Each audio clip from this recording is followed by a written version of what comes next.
I guess, in the history of the NFL. Like,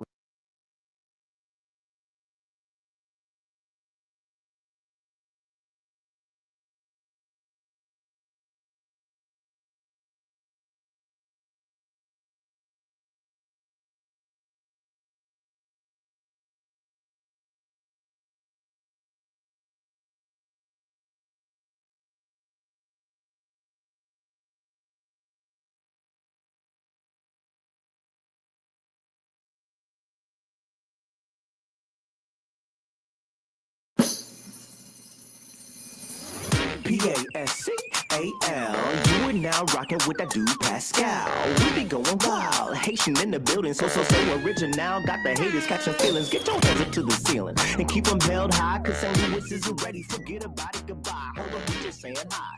Five somebody, rise up. Weekdays, catch us live, somebody. Let's go. Good evening. Good morning and good afternoon, everybody. Welcome to the Pascal Show. Hope this show finds you in good spirits as it should. Man, oh man, oh man, oh man, oh man. Okay, first off, hope this show finds you in good spirits because another day above the dirt is always a blessing. Let's not forget that, okay? I'm going to say that till I'm blue in the face, to my last dying breath. So let's not forget that. But we are here for some updates. And let me just say this really quick, okay? First off, let me just say this. What is going on? There is so much going on right now, all at the same damn time, and I'm still wondering if any of this is still connected. If all of this is connected all at the same time. I'm telling you right now, there are several different things going on. There's a man barricaded on a bus right now as we speak, if I'm correct, in Las Vegas. He has apparently a gallon of gasoline. We're going to be talking about that later on. He is barricaded in a bus right now as we speak. There is an Airbnb that blew up, literally went boom, boom. An Airbnb, the actual Airbnb that this monster that just plowed through a crowd of people, that Airbnb, went up in flames. Then, from my understanding, there is a home that is about to be raided by 5-0 that happens to be in connection to this monster, to this Terry as well in Houston. This is all kind of happening all at the same doggone time right now as the world turns. So, guys, welcome to the show. It's about to be a messy show. Let me just tell you that. We're going to be all over the place because we still don't know what's going on. Oh, I forgot to tell you one more thing. Yeah, the Tesla thing is a real thing. That was really, from my understanding, from what we're gathering, Tesla explosion also was an attempted attack as well. I don't know what's going on. We got to talk about these things, and all these things are happening on the first day of 2025. What the hell is going on? Welcome to the show, though. Thank you so much for being here. 2025 is already saying, sup, I'm here. What's poppin'? It's absolutely insane. We're going to be talking about all of this and then some, and we're going to try to get as much of this information as we can in the best way we can. Okay, so do me a favor. If you're going to ride with me, I appreciate you riding with me. Hit that like button down below, please, and thank you. Crush it. Hit that reaction button if you're watching on these other platforms. If you are watching on these other platforms like Facebook, X/Twitter, Instagram, TikTok, Rumble, all of them things, make sure you hit that reaction button as well, okay? And also share this feed because we're going to be getting through this. We're going through all the mucky muck. There's a lot of mucky muck, okay? And we're trying to connect all the dots if dots need to be connected, okay? Also, please hit that subscribe button on my main channel. Don't forget to hit that follow button on those other platforms as well, okay? But subscribe here on my main channel on the YouTubes, please and thank you. Go over to the secondary channel, The Pascal Show Clips, please. And subscribe to The Pascal Show Clips. Hit that bell on both channels to make sure you go whenever I go live, whenever I upload, you know whenever I do it, because a lot of times it's random and a lot of times as of late, it is all breaking news stuff as of late, okay?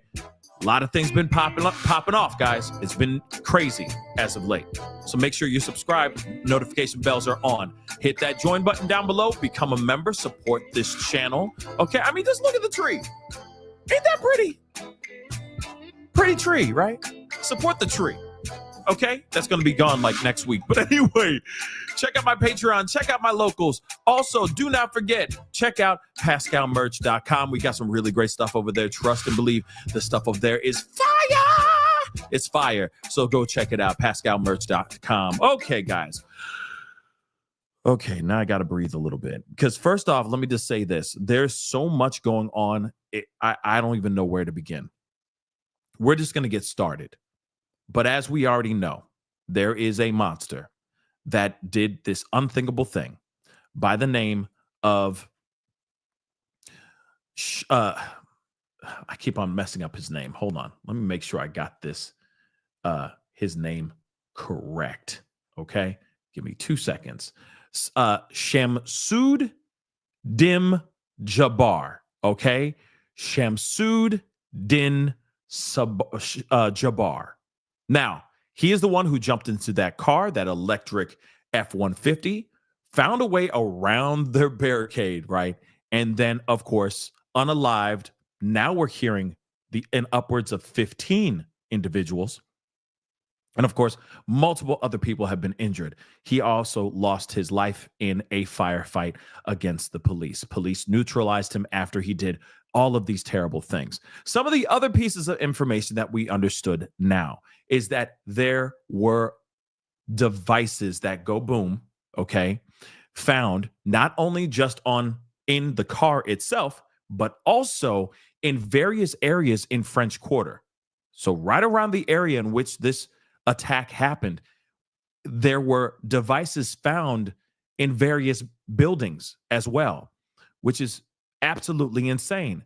Now, there's a lot of things that we're still trying to get and that we're still trying to understand revolving around this particular individual. And there's a lot of things I can't show you, unfortunately, because I know the tubes, these platforms, they don't like the stuff showing his face, showing him, like, not his face, but showing him talking in YouTube videos or talking in videos in general and all that. So I can't show you those things. But this man was American.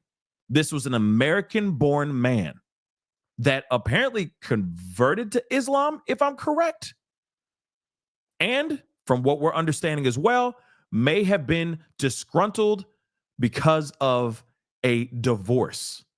Apparently there were videos. They're still trying to confirm them to be him still, but they're saying that he was creating a lot of videos and posting those on whatever platform. Don't know where, but he was creating a lot of videos.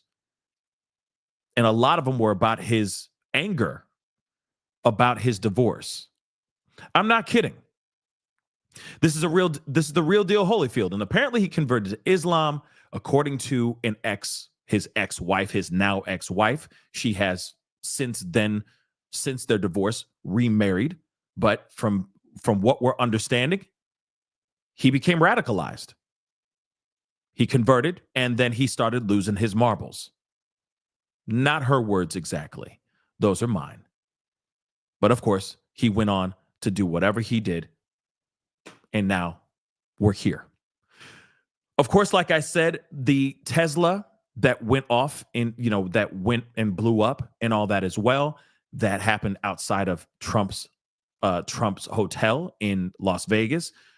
A lot of people are still trying to find out if there's some sort of connection to all of this. And even myself, I'm trying to figure out that as well. I just got back home. On the way back home, I'm looking at information. I'm like, holy cow, things have gotten really nutty. And of course, on top of that, there has been allegedly another person barricading themselves in a bus right now as we speak, basically doing a standoff with police as well, which is absolutely insane. And I'm hoping that they can figure this out before anything devastating or where somebody has to lose their life. So hopefully we'll figure all those things out and find out more information about that. But like I said, we are in for a very interesting evening show. Okay? But let me play a little bit of this from Fox News because they're giving us a new update revolving around how many, like the toll has gone up to 15 people losing their life. Biden did do a press conference telling us a little bit more about this Terry, about this Jabbar. We're going to look at that as well. But this is absolutely crazy, guys. This is the time that we need to be. This is the time that we need to be loving to each other. This is the time to be kind to each other. This is not the time to be doing what these individuals are doing right now as we speak. Again, let me tell you this again before we get into this, because there's a lot on the docket. Okay. First off, don't know if this is connected. The person barricaded in the bus. We do not know if there's any connection with that so far. We're going to do our due diligence and see what we can find. The other thing, the house in which is connected to Jabbar, to this monster, okay, that did this thing to the New Orleans truck driver. Let's just say that, okay? Apparently that house is about to get raided, and it's in connection to him, and that one's in Houston. Now, back over in New Orleans, or in the New Orleans area, he stayed in an Airbnb. And in that Airbnb, apparently, allegedly, that Airbnb, I'm not kidding, went up in flames hours after the attack. I'm not kidding. So we got some things that we're going to be talking about. This is all crazy stuff. So get in here, strap in, grab that drink, that libation, that water, whatever you're drinking, as long as you're not operating heavy machinery. And let's get into the conversation. Let's check this out. Yes, thank you so much for joining us as we're continuing to learn more information. We did have that brief update from law enforcement in New Orleans talking about what they know at the point, the postponement of the Sugar Bowl and whatnot. And we're getting just different live pictures in right now from New Orleans as well, as you can see there. Just off of Bourbon Street, this attack. We're going to be joined right now to learn more information, to try to glean what this investigation is uncovering and deciphering at this moment. We're going to bring in right now Ashton Pack, a former FBI counterterrorism officer. Thank you so much for joining us here on Live Now from Fox. I know it's a very limited information of what we know right now, but what we're gathering, 10 people killed, dozens more injured. They have identified the suspect. What are you curious about what this investigation is unfolding right now? Well, thank you for having me. And I woke up, to the worst news in the world to see that this horrific attacks occurred. And my thoughts go out to the families of these victims. It's just a horrible thing to start the new year with. But, we were screaming for years back when I was working in counterterrorism investigations to look out for these low-level attacks, vehicle rammings that then kind of turn to a dynamic active shooter event that I think, on the surface of what it kind of appears to be, that's what this was. But right now the investigation, is running full tilt. I'm sure mirrored FBI agents, local investigators, task force officers, which that's what I was when I was working with FBI. Just working nonstop to try to run down all the leads. Things that they're going to be digging into right now are going to be what his network was, his phone, his emails, his communications, who was he talking to. This is a U.S. citizen from what I've read. He's a former veteran of the Army. So this wasn't a person who's like, the early reports were wrong. I think maybe that truck had gone over the border, but he's a U.S. citizen with military experience. And it's, not to say that the border isn't an issue and the problems that we've had there, we're going to continue to face those in this coming new year. But yeah, it's they want to know everyone that he's been communicating with. And then is this a bigger plot? Is there more threats that are, that are looking to target the sports activities that are supposed to occur there this weekend there in New Orleans? Is this something bigger that's about to start across the nation? We've had an incident here in Las Vegas today that I know a lot of my former partners at the Las Vegas Metro Police are running to ground.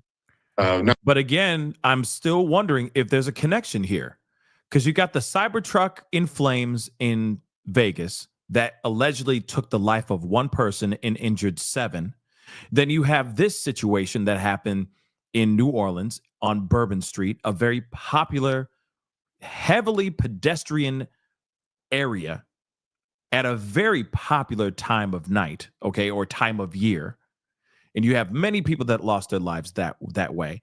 Also, these all have something to do with some sort of explosion. Again, all of them have some sort of explosion situation going on. What's up with this? What's going on here? Because again, how could this all happen at the same time? Also, we're also understanding, and I'm still wondering if there has something, if this has something to do with it, or if there is a connection. But the same app, Turo, allegedly is the same. They use the same app not only to get the electric truck F-150, but allegedly they're saying they use the same app to get the Cybertruck as well, that went up in flames in Vegas. So some, including myself, if that's entirely true, I'm wondering if there's a connection there. If there is. Anything's possible. People use Turo a lot.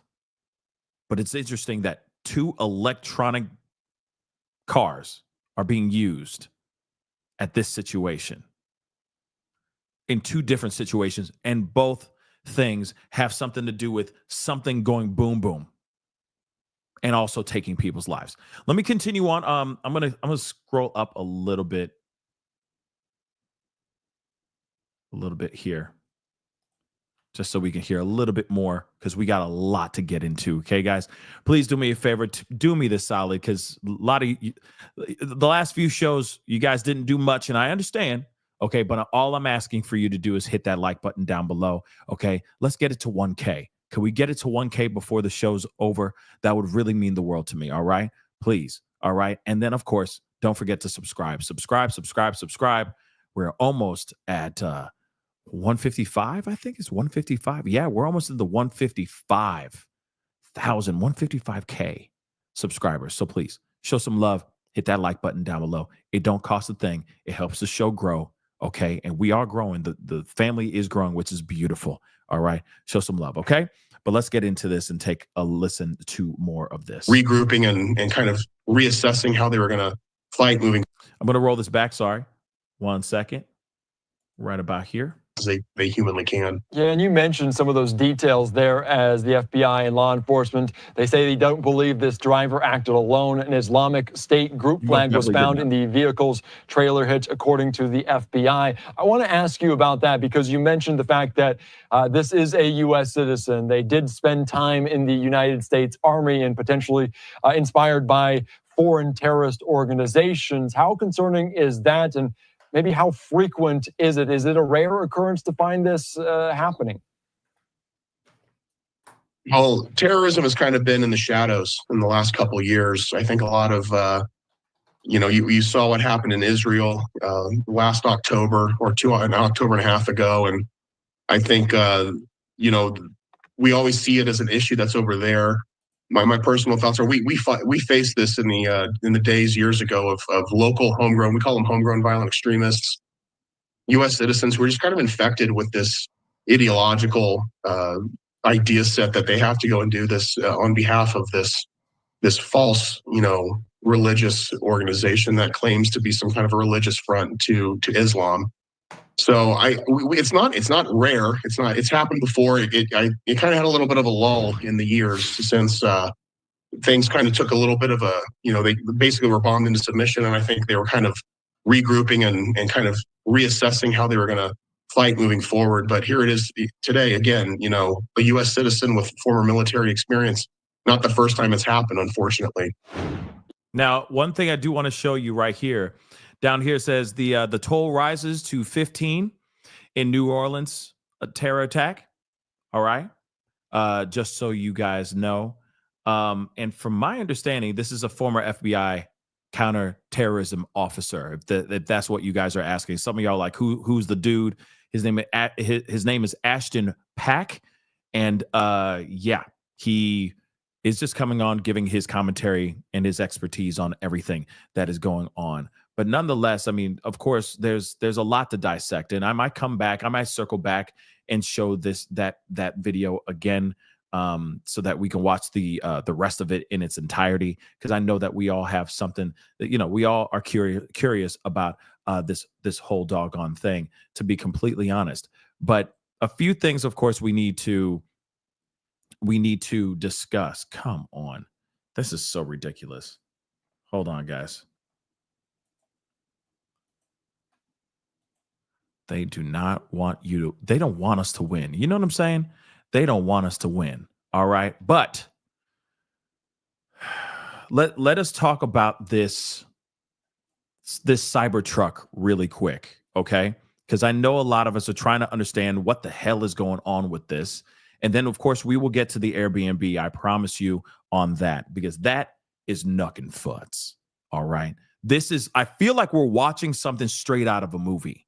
And I said it earlier before, but now I don't sound crazy.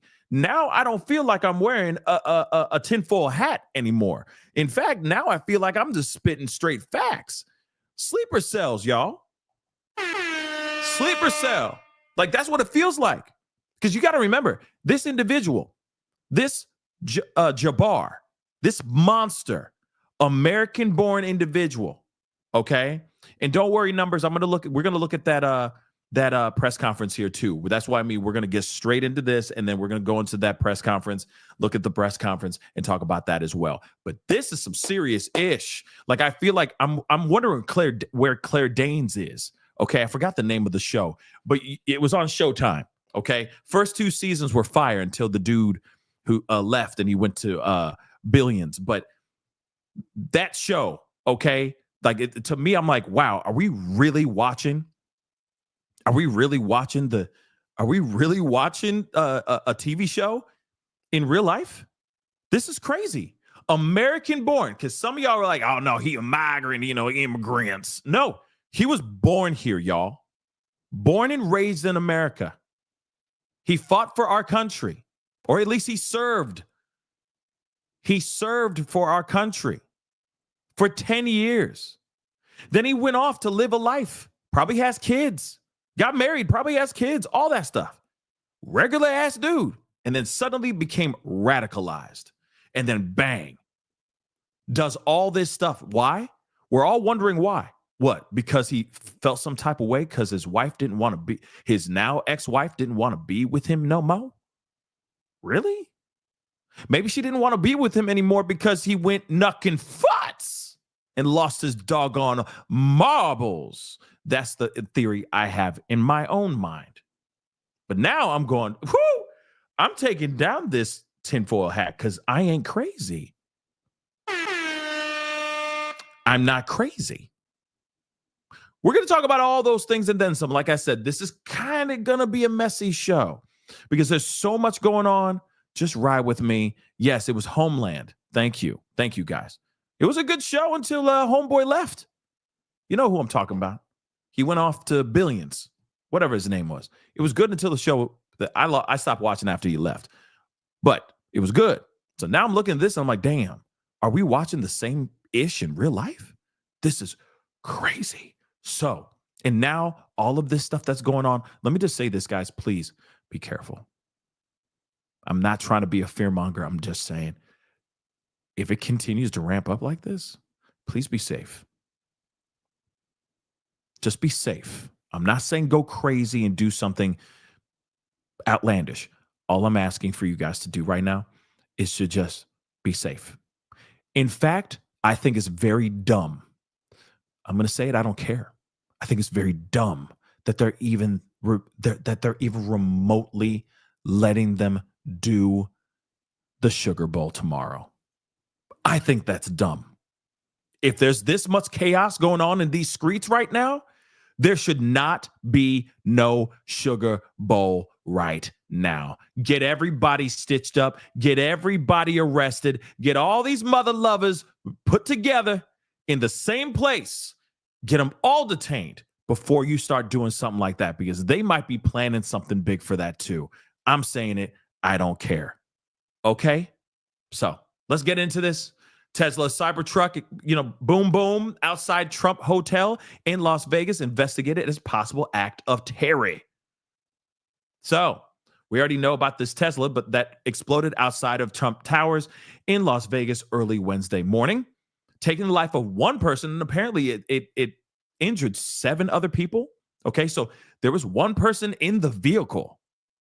It's now being investigated as a possible act of terror, according to law enforcement. Investigators do not believe there's any other danger to the community right now. Yeah, right. You got a dude right now barricaded himself inside a bus right now with allegedly a tank, a gallon or whatever of gasoline.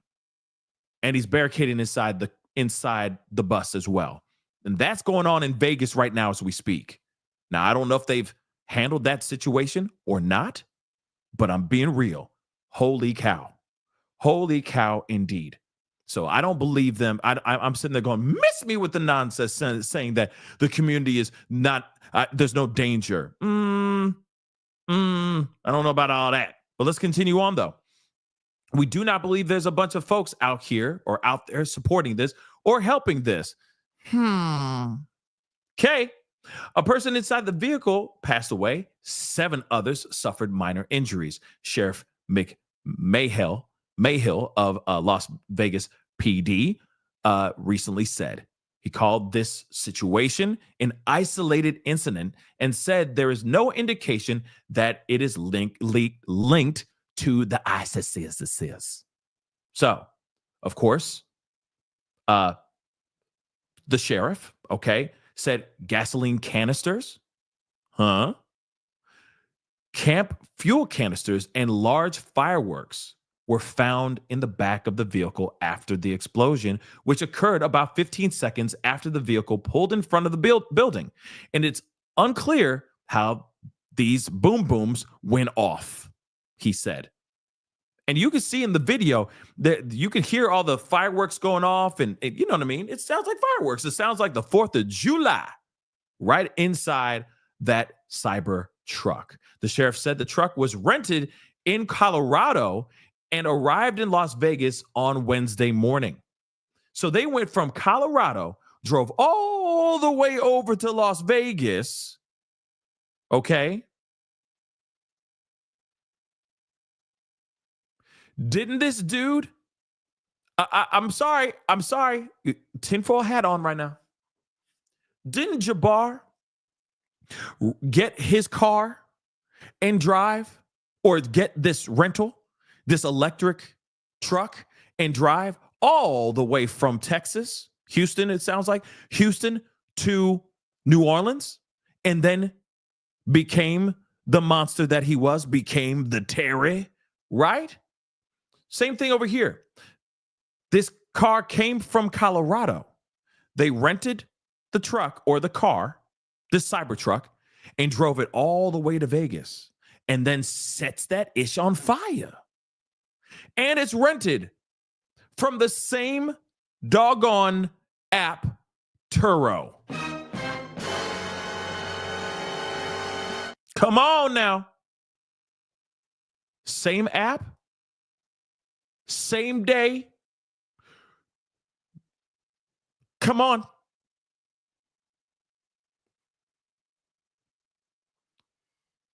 Okay, I'm just saying. I could be absolutely wrong, guys. All right, but I'm just asking the questions because that's what my job is, to make y'all think. Dag nabbit, something ain't right here, and I feel like it's connected. But let's continue on. We do know who rented the truck. We're looking at that individual. That's what the sheriff said, declining to release a name until officials are certain about the person's identity. Okay, well, he might be burnt to a crisp right now. Let's keep it real. If he was in that car, yeah, he gone. He definitely gone. So hopefully they get more information, but at the same time, let's be real. Could this be connected? So the mayor of Vegas said police and city marshals will remain on extra alert. Okay. A significant police presence on the Strip and in the downtown area throughout the valley for the next 2 days. You might as well just stretch that out for the next 2 weeks, okay? For the next month.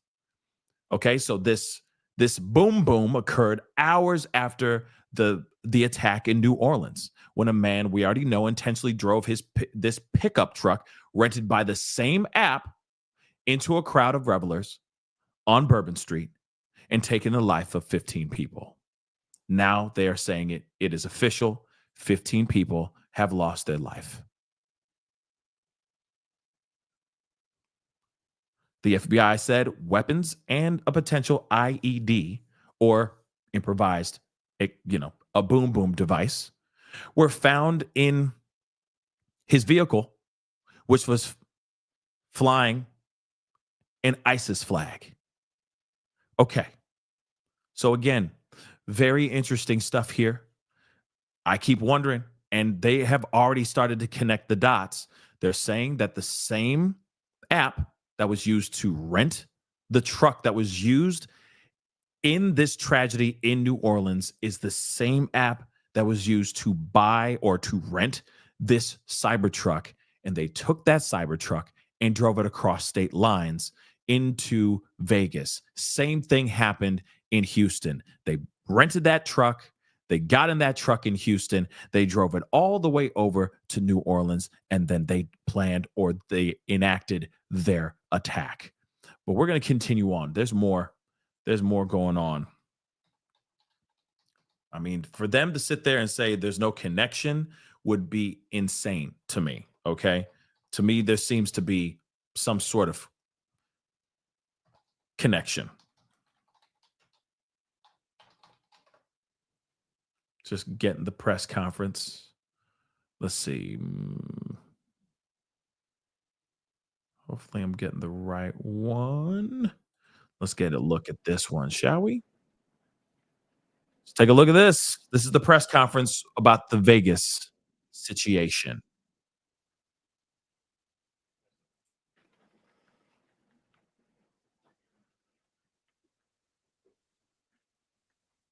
Las Vegas Metropolitan Police Department. I'm here to give you really a brief update on what occurred on Las Vegas Boulevard this morning.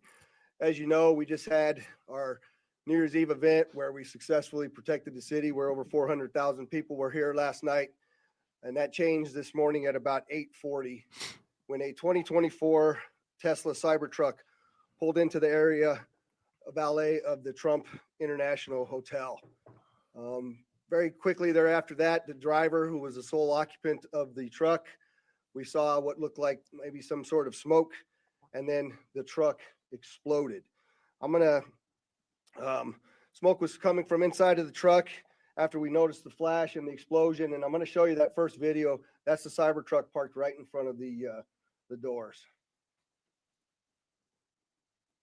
Dang. Can you play that again, Carlos? Look at that. Boom. Wow. Like out of a movie, y'all. What the hell? That is definitely a Terry attack. Come the on individual now. that was in that truck is obviously deceased. Still in the truck as we speak here today.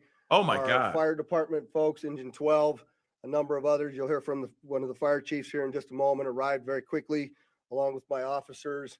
And obviously we knew that we had a much larger event than just a vehicle fire. And so there's going to be a drone video that plays to my left again. You'll see as the fire initially, they covered it with the tarp to try to get it to go out. Once the fire went out through the suppression efforts of the fire department, you'll see some of the evidence in the back of the vehicle. Wow. So those are gasoline canisters. They are camp fuel canisters and large firework mortars.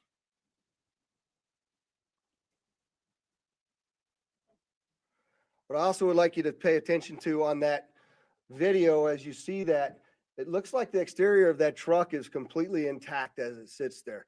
The fact that this was a Cybertruck really limited the damage that occurred inside of the valet, because it had most of the blast go up through the truck and out. In fact, if you look on that video, you'll see that the front glass doors at the Trump Hotel were not even broken by that blast, which they were parked directly in front of. You can see that in the video there. So real quick, you tell me, guys, you tell me that car was sitting there and then all of a sudden, boom. You tell me. You don't think that that's a Terry? The sure as hell seems like a Terry to me. Wow. Wow. Let's continue. And you know for a fact they try to get this thing to set off. They try to set this whole thing off. Okay? Because they were trying to hurt or damage the building as well. And that didn't work out. You saw that. That was a massive explosion, but it didn't do damage to the actual inside of this building. And yeah, Jasmine, I know that they're talking about it being unrelated, but really, the same day this whole thing goes down, this goes down too? Unless it's a copycat, unless this guy is inspired by the situation, but it seems a bit odd that this was a rented Cybertruck from somewhere out of state, and they drove from out of state into Vegas to do this thing. They didn't just drive around and one day just realize, I feel like making things go boom today. No. They rented this truck somewhere else and then drove it into Vegas. And that's quite a drive, y'all. That's quite a drive. Same thing like the drive from Houston to New Orleans. That's quite a drive too. They rented this stuff and then they drove them to other places. Also, this is interesting. It's same app, same rental app, and same type of procedure. But what's also interesting about this, though, is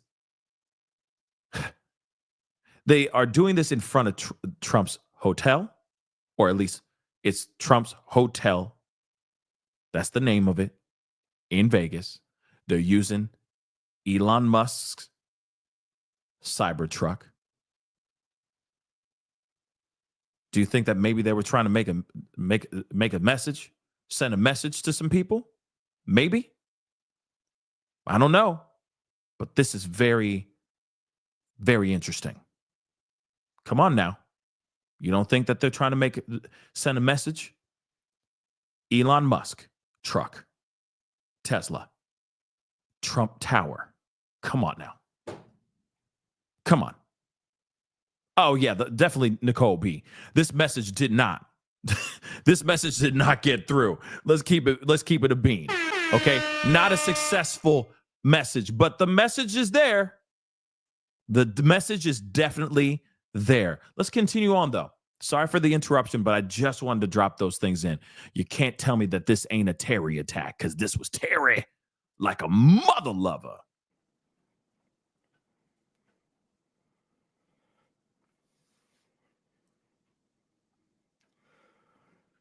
What I will update, I'm very well aware that there's a name already been reported out into the media.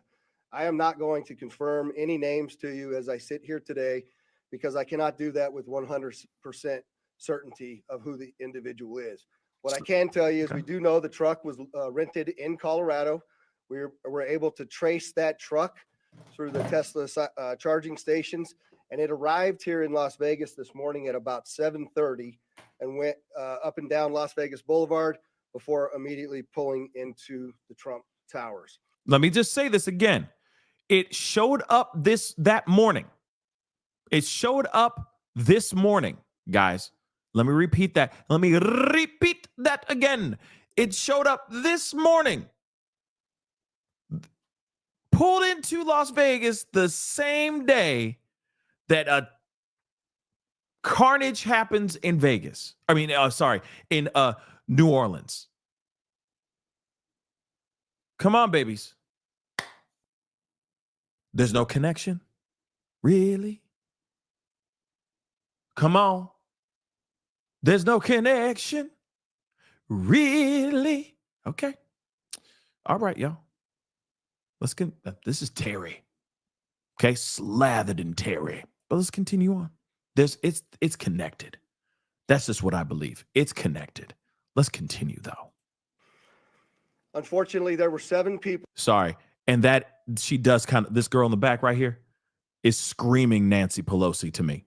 I don't know why, but that this girl does look like Nancy Pelosi. Okay, let's continue though. He's saying 7 people that reported injuries during this incident. All of them still remain as minor injuries and were treated at UMC. I would like to thank the Resorts World because, as you know, we had to close down the Trump and evacuate it, as well as the Fashion Show Mall. And the Resorts World was very gracious in taking those hundreds of individuals in over there, housing them and feeding them prior to us being able to completely clear the hotel. The hotel and fashion show are back open for business. The Trump will remain closed as we continue this lengthy investigation as we move forward. I'm going to yield now to Chief Billy Samuels, but I'd like you to also recognize all of our exceptional elected officials that have come to support the police and the fire department and this community in remaining safe. There is no further threat to the community as I sit here today. And I just want to make sure that our community understands we believe this to be an isolated incident, and it is now over as far as the danger. So, Billy.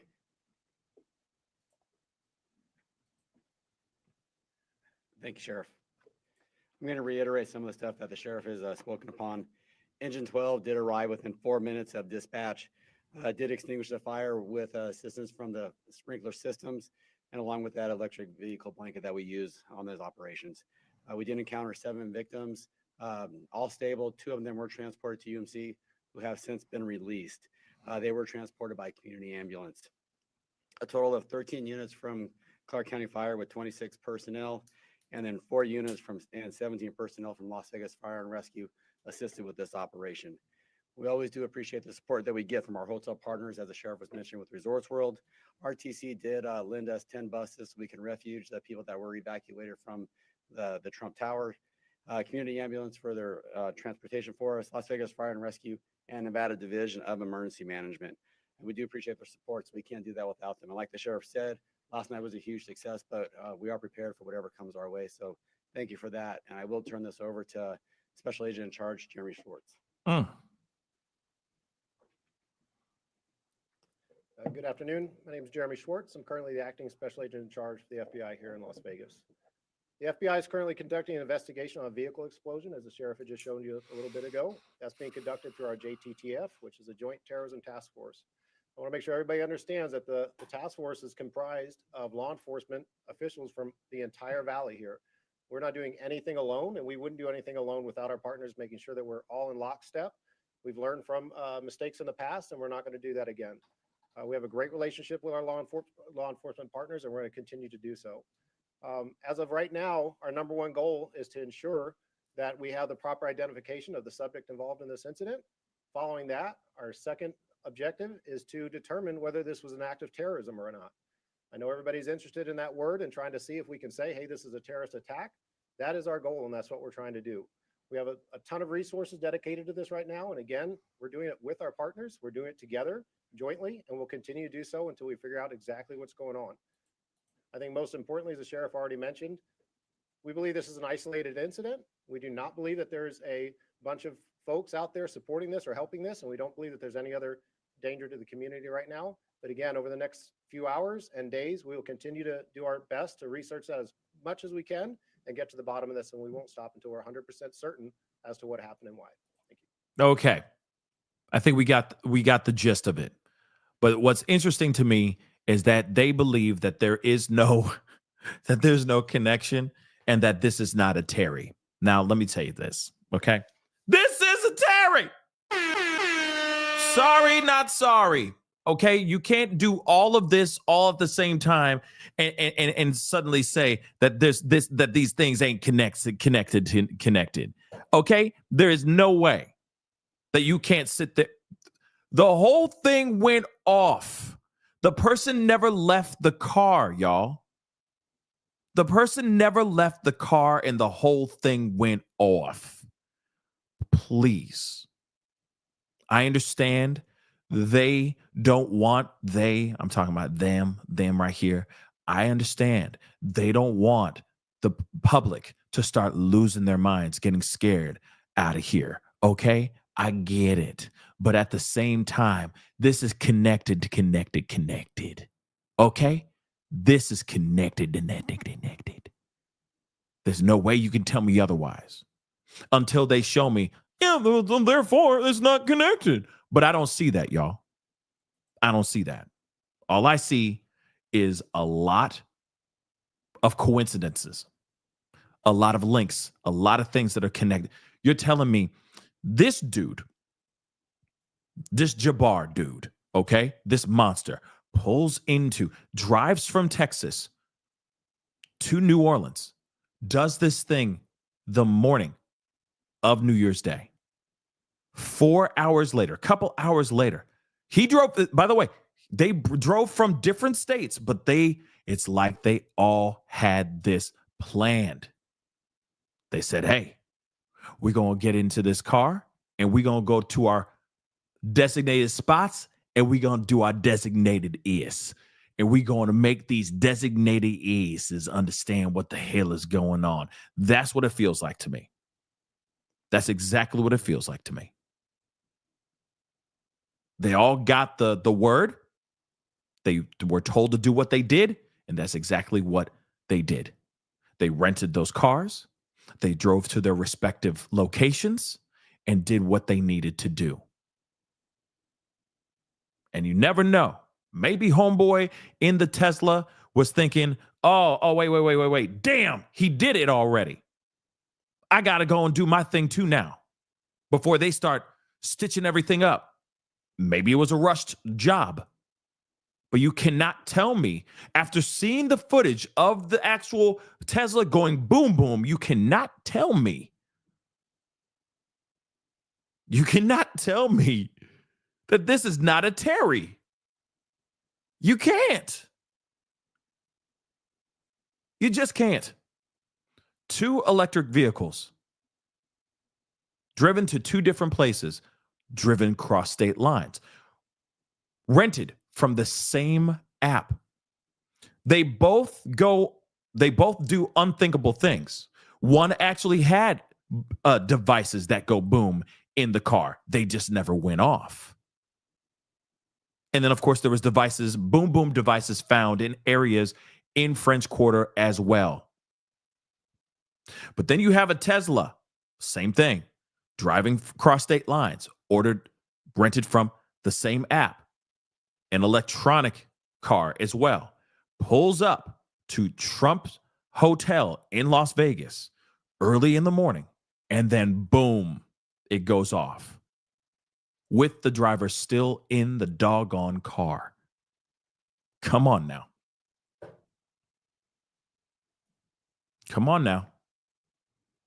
There's no connection? I think so. I very much think so. We got more. Now, what's interesting about this here, this is from News Nation. They're saying FBI special agents confirmed to News Nation that at St. Roch or St. Roach, don't know, but St. Roch AIRBnB located just a mile and a half from where the attack took place in New Orleans was potentially rented by 42-year-old Shamsud Din Jabbar, identified as the man who actually was the one who was killed.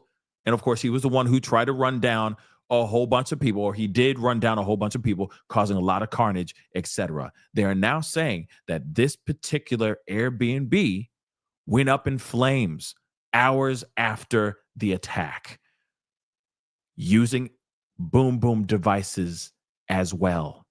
Let's take a look at this here. And I'm telling you, things are about to get crazy here, y'all. Hold on to your butts. Whoops.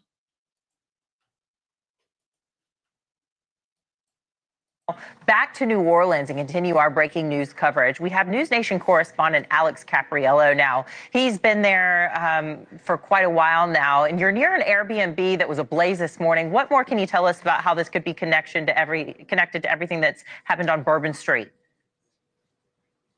Yeah, look, we got a request into the FBI asking exactly how this Airbnb is related, but I can tell you that there is a very heavy federal law enforcement presence that's here. So basically, let me walk you through it. That Airbnb in question is right beyond that fire truck that you see there in the distance.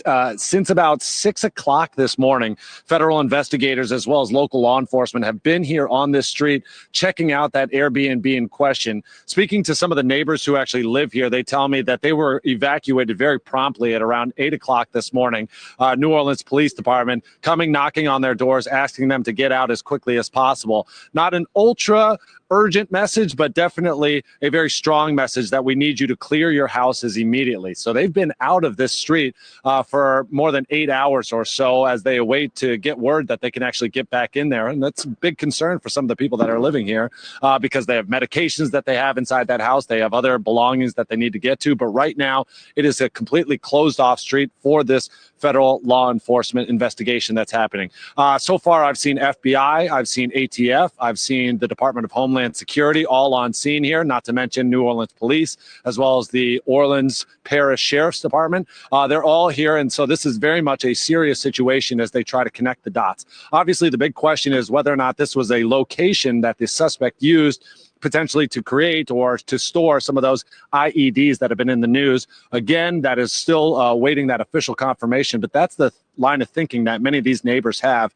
And that's certainly scary for the people who live nearby, the fact that this could have been a location where, you know, if it was a fire this morning, it could have been much more disastrous, like a bomb going off. Earlier today, I spoke to someone who lives right down the street. His family lives right down the street, asked him his opinion on everything that's happening. Here's what he told me. Never know, man. We been in this neighborhood for years. Never. I ain't even know the guy was around here. That's crazy, man. So, you know, that just go to show you never know who you're around, man. You know, so you got to just watch yourself at all times, you know. And that gentleman you just heard from, Charles McKnight, he tells me that his cousin was out on Bourbon Street last night. She was run over by that vehicle. She's in the hospital as we currently speak. Wow. She's had 3 surgeries already this morning trying to repair a very fractured leg. They're hoping that she will be able to walk one day soon. But that's another story of survival in this absolutely horrific moment in New Orleans history. I mean, this is some crazy stuff, okay? Oh, my Lord. And to hear something like that is obviously devastating. But this, like I said, this is the world that we're living in now.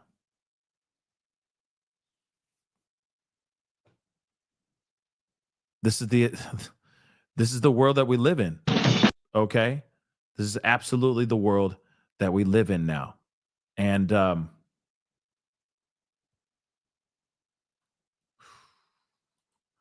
it's absolutely crazy, guys. Absolutely crazy. Okay. But I got some more stuff we're going to be going in. We're kind of going back and forth and all that. You know what I mean? So just ride with me here, guys, because it is kind of all over the place. And yeah, there are many victims right now that are fighting to get through this situation. And it's terrifying to think that this could even be a real thing. Now, I am going to pull up Biden's address, okay? His little press conference. It's very short, but he talks about this attack and all that. And so let's hear what President Biden has to say. You know, he's only in office for a few more weeks, and then it's a wrap. So let's hear what he got to say about this situation. Let's rock and roll. The Homeland Security, the Department of Justice, including the FBI, for working nonstop to investigate this heinous act. The FBI is leading the investigation to determine what happened, why it happened, whether there was any continuing threat to public safety. Here's what we know so far. The FBI has reported to me the killer was an American citizen, born in Texas. He served in the United States Army on active duty for many years. He also served in the Army Reserve until a few years ago. The FBI also reported to me that mere hours before the attack, he posted videos on social media indicating that he was inspired by ISIS, expressing a desire to kill. The ISIS flag was found in his vehicle, which he rented to conduct this attack. Possible explosives were found in the vehicle as well, and more explosives were found nearby. The situation is very fluid, and the investigation has a preliminary stage. And the fact is that right now, excuse me, there you go. The law enforcement and intelligence community are continuing to look for any connections, associations, or co-conspirators. We have nothing additional to report at this time. The investigation is continuing to be active, and no one should jump to conclusions. I've directed my Attorney General, the FBI Director, the Secretary of Homeland Security, the head of the National Counterterrorism Center, and the intelligence community to work on this intensively until we have a full and complete information. And once we have that information, I will share that information as soon as we can confirm it. Additionally, we're tracking the explosion of a Cybertruck outside the Trump Hotel in Las Vegas. Law enforcement and the intelligence community are investigating this as well, including whether there's any possible connection with the attack in New Orleans. Thus far, there's nothing to report on that score at this time.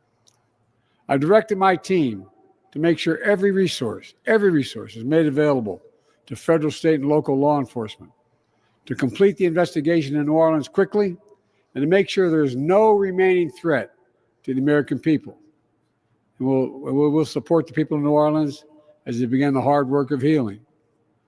New Orleans is a place unlike any other place in the world. It's a city full of charm and joy. So many people around the world love New Orleans because of its history, its culture, and above all, its people. So I know, while this person committed a terrible assault on the city, the spirit of our New Orleans will never, never, never be defeated. It always will shine forth. We've seen that time and time again throughout its history, and I know we'll see it again in the days and weeks ahead. May God bless the people of New Orleans. May God bless our police and our first responders. May God protect our troops, and we'll keep you fully contemporaneously informed. Thank you. He doesn't say anything after all that. He just walks off. All right. He said what he said, and he moves on. Which is still also very interesting. Like I said, and it's very bare bones. We're only getting information as time continues on. We're not getting a lot, and I know that there's been things bouncing back and forth. Some people believe it's one thing. Some believe it's something else.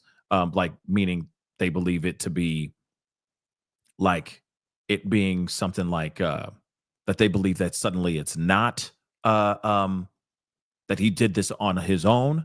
I know that there's theories that are flying back and forth like crazy right now, but nothing is really set in stone to show us otherwise, especially when you say police have seen footage of 3 men and a woman running around, dropping off devices that go boom in the French Quarter area. This man did not operate alone. He most definitely did not operate alone. And if you add or you piece together what we just saw in Las Vegas, you can't tell me that this is a coincidence. You just can't.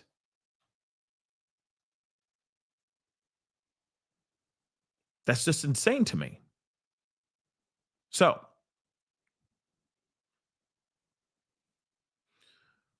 got a few things. And of course, there's a few things that are still being said, but we don't know if it's absolutely confirmed or not. But they're saying FBI and SWAT teams are searching the Harris County property, or a Harris County property that's linked to this monster, Okay. In the aftermath of what happened in New Orleans, FBI agents and SWAT teams conducted an extensive search of a property in Harris County, Texas. So the operation centered near Hugh Road and Crescent Peak Drive in North Houston is a part of an ongoing investigation into the incident that unfolded earlier today. Authorities have confirmed that this search is directly related to the attack in New Orleans, where Jabbar drove his pickup truck that he rented and did this unthinkable thing. Law enforcement secured a perimeter around the area and urged residents to avoid the location. This is in Houston, Texas, by the way, not in New Orleans. Obviously, they're securing the area, the Airbnb in which he was staying at, but they're now also securing a property that's linked to Jabbar as well. All right. FBI personnel and specialized teams remained on site for several hours as they searched the property for potential evidence linked to the suspect or any associated threats. Due to the sensitive nature of the investigation, officials have not disclosed specific details about what was uncovered during the search. And of course, maybe some of this information has changed since the reporting or the writing of this particular article here.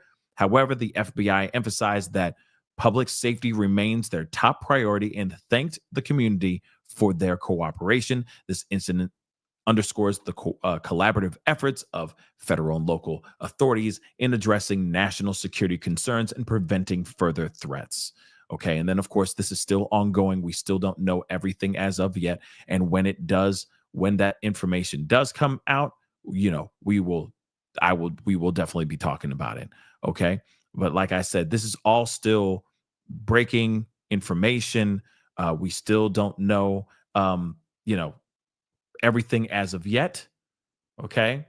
But they are saying as well, hold on, I'm going to pull this up so that we can see this as well. But boom, they are saying boom materials found in Airbnb linked to New Orleans attack. Okay.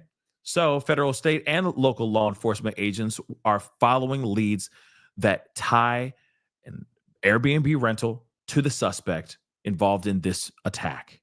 Law enforcement was seen along the 1300 block of Mendeville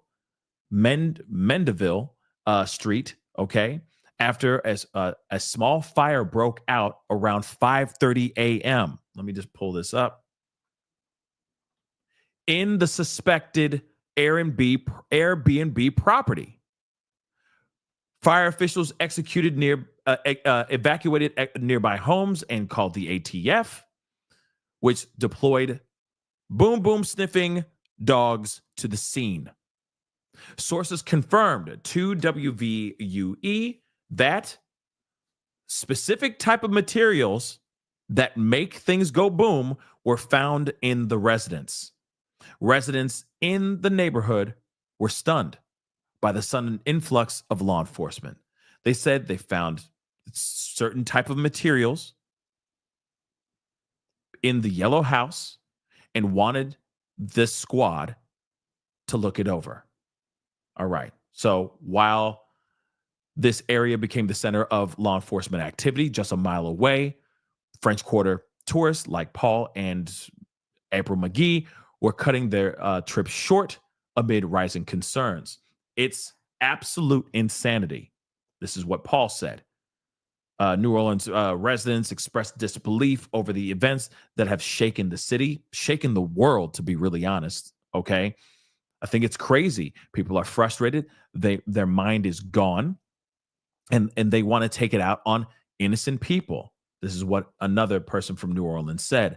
A 3-block area surrounding the Airbnb in Mendeville Street was closed off as investigators continued to collect evidence. Law enforcement officials have not provided a timeline for when the area will be reopened to the public, and it should not be open to the public until they get everybody locked up. Let's keep it a bean, okay? Until they have everything properly taken care of. The FBI has confirmed that the lead agency is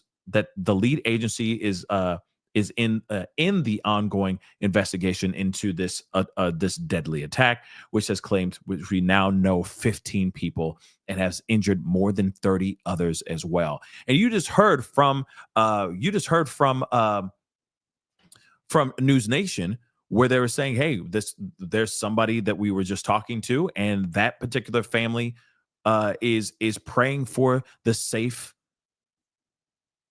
healing of their loved one, because they were literally crushed from this tragic thing that happened in New Orleans. Again, this is crazy. This is absolutely crazy, guys. Things went off in that Airbnb. Boom. Because someone was trying to cover their tracks. That's literally what they were trying to do. Wild.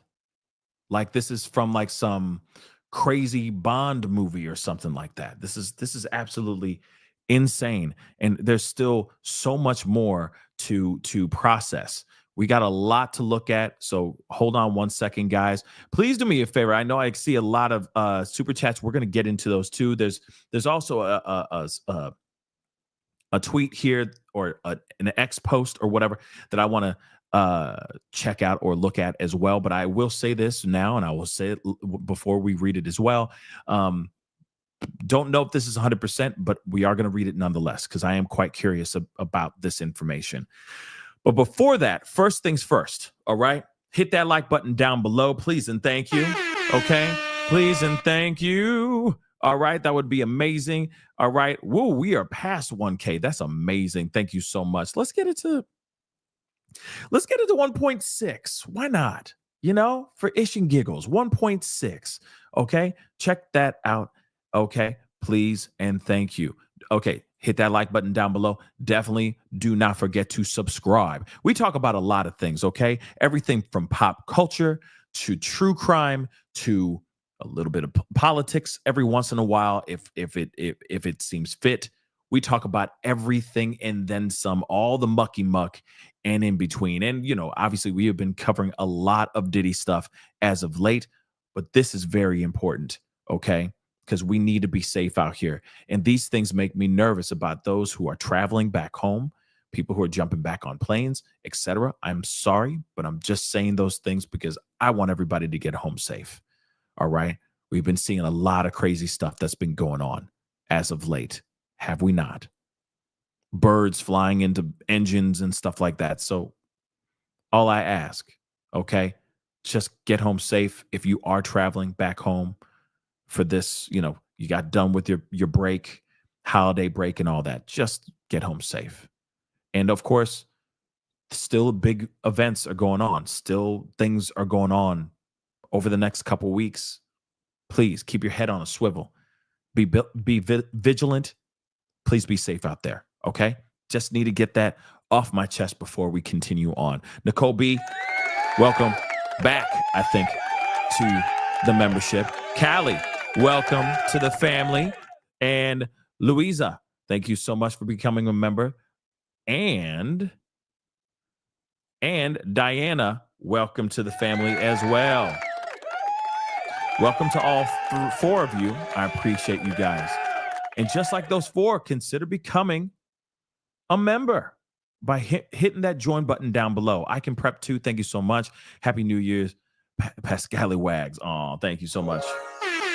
Happy New Year to you guys too. Real talk. This is I hate that we're starting off the year this way, but we started the year off this way. All right. Caprice, thank you so much. They called for this ahead of New Year's Eve. Sent the article. I'll take a look at that when I get a second. Thank you so much. Okay. Immortal Badass, thank you so much for being a member for 45 months. Damn. Thank you. He had divorce issues, child support crap, and was a failure as a realtor. That's exactly what, and I'm glad we are talking about that, or you mentioned that right now, that members chat, that members post, because that's exactly what we're going to look at right now. Because allegedly, they're saying, first off, it says this, the suspect made reference to his divorce and how he had at first planned to gather his family for a celebration with the intention of unaliving them. He changed his plans and said he joins ISIS. Wow. He referenced several dreams he had about why he should be joining the ISIS. Wow. So let's take a look at this.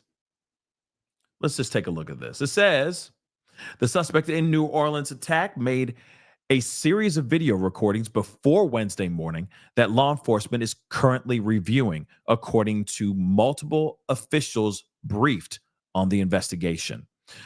The recordings appear to have been made while driving at night. The suspect is not visible because it is dark, but authorities believe the recordings were made as he drove from Texas to Louisiana, although the exact timing is not yet clear. In the recordings, the suspect makes reference to his divorce and how he had at first planned to gather his family for a celebration with the intention of unaliving them. To officials who had been briefed on the material in the recordings recently said. The suspect also talked about how he changed his plans and said that he joined ISIS. And then, of course, he referenced several dreams that he had about why he should be joining ISIS. So this man is a very messed up individual. Clearly, the man lost his damn marbles. And of course, was, if this is 110% true, disgruntled over the fact that he was no longer with his wife. And it's kind of like a, if I can't have you, no one else can kind of thing, maybe. And then he said, no. You know what's even better? I'm going to do it even better. I'm going to join ISIS, because that's brilliant. That's a great idea. ISIS.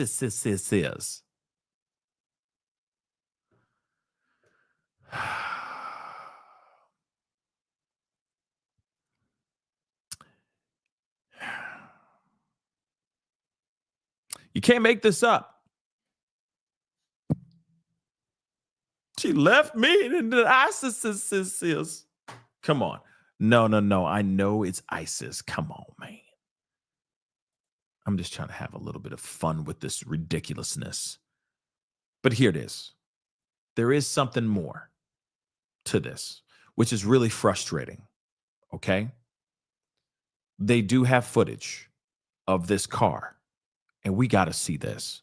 This is not graphic at all, but it does show us something. You want to know what it shows us? It shows us how he was able to get down there to do this thing. This is seconds before the carnage. He's driving through the streets, 3 o'clock in the morning, 3:15, around 3:15 a.m., and then he bangs a hard right around a cop car. You can see it you're going to see it for yourself, and you're going to be clutching your damn pearls. You're going to be like, what? He did. How was this pop? There was no barricade. There was no barricade. He just drove up on the sidewalk, and it's a wrap. Look at this. Just take a look. Take a look. There's his car right here. Okay? Don't worry, this is not graphic at all. Okay? You don't see any carnage. This is right before it. There's the car. He keeps driving. Keep an eye on this car. He keeps driving. He keeps driving. In a second, you're going to see that see that cop car right there? Watch what he does. What barricades? But okay. Watch. Bang. Watch. You see that? It happens fast. It's like he's being real sneaky, and then suddenly he goes, phew, he just bangs a hard right into that thing. Look. And look at this situation. Here's the cop car. You see the cop car right here, right? Where's the barricade, baby? Hold on. Let me roll this back a little bit more. You see that? Where's the barricade, baby? Where's the barricade in this area? There is none. There is none. So,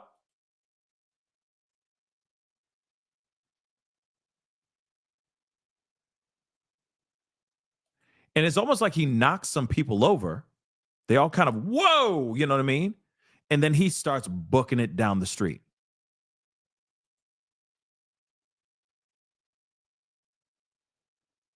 Let's see what this cop does, because the cop's still in the car. Look at this. Look at the cop car. After he's driven down the road. Okay, he gets out and starts running towards the chaos. Good. But that's it, yo.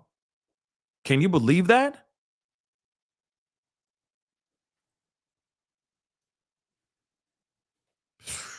It's crazy, but it's real.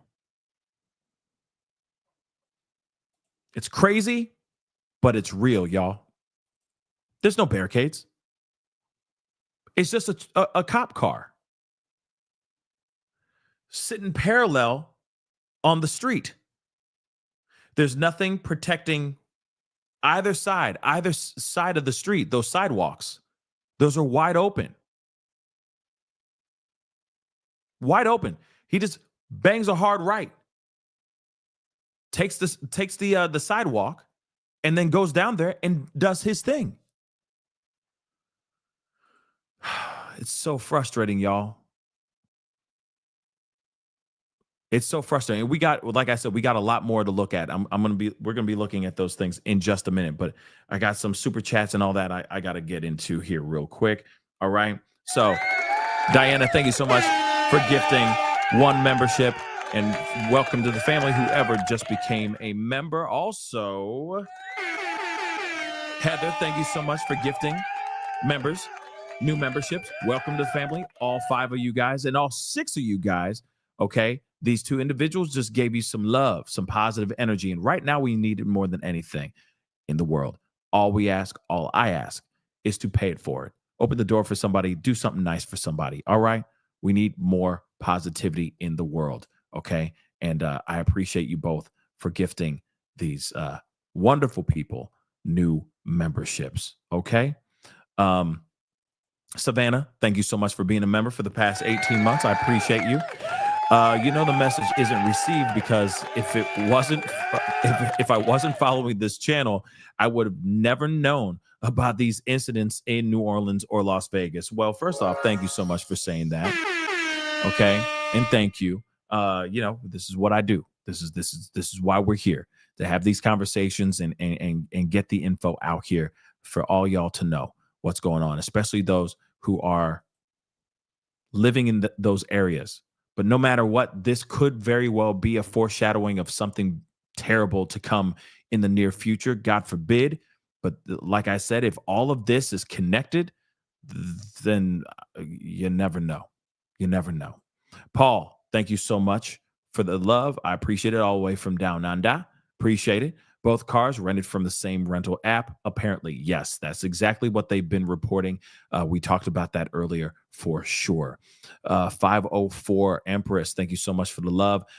They trying to make people feel safe to come here for the Super Bowl. That's exactly what it is too. And I get it. It's all about money. But at the same time, if you don't know where these people are and you're still trying to get them right now, this is not the time to sit there and go, oh, this is not a terror attack. There's no connection whatsoever. No. This is the time to really go, hey, we're doing everything we can. We're looking into everything.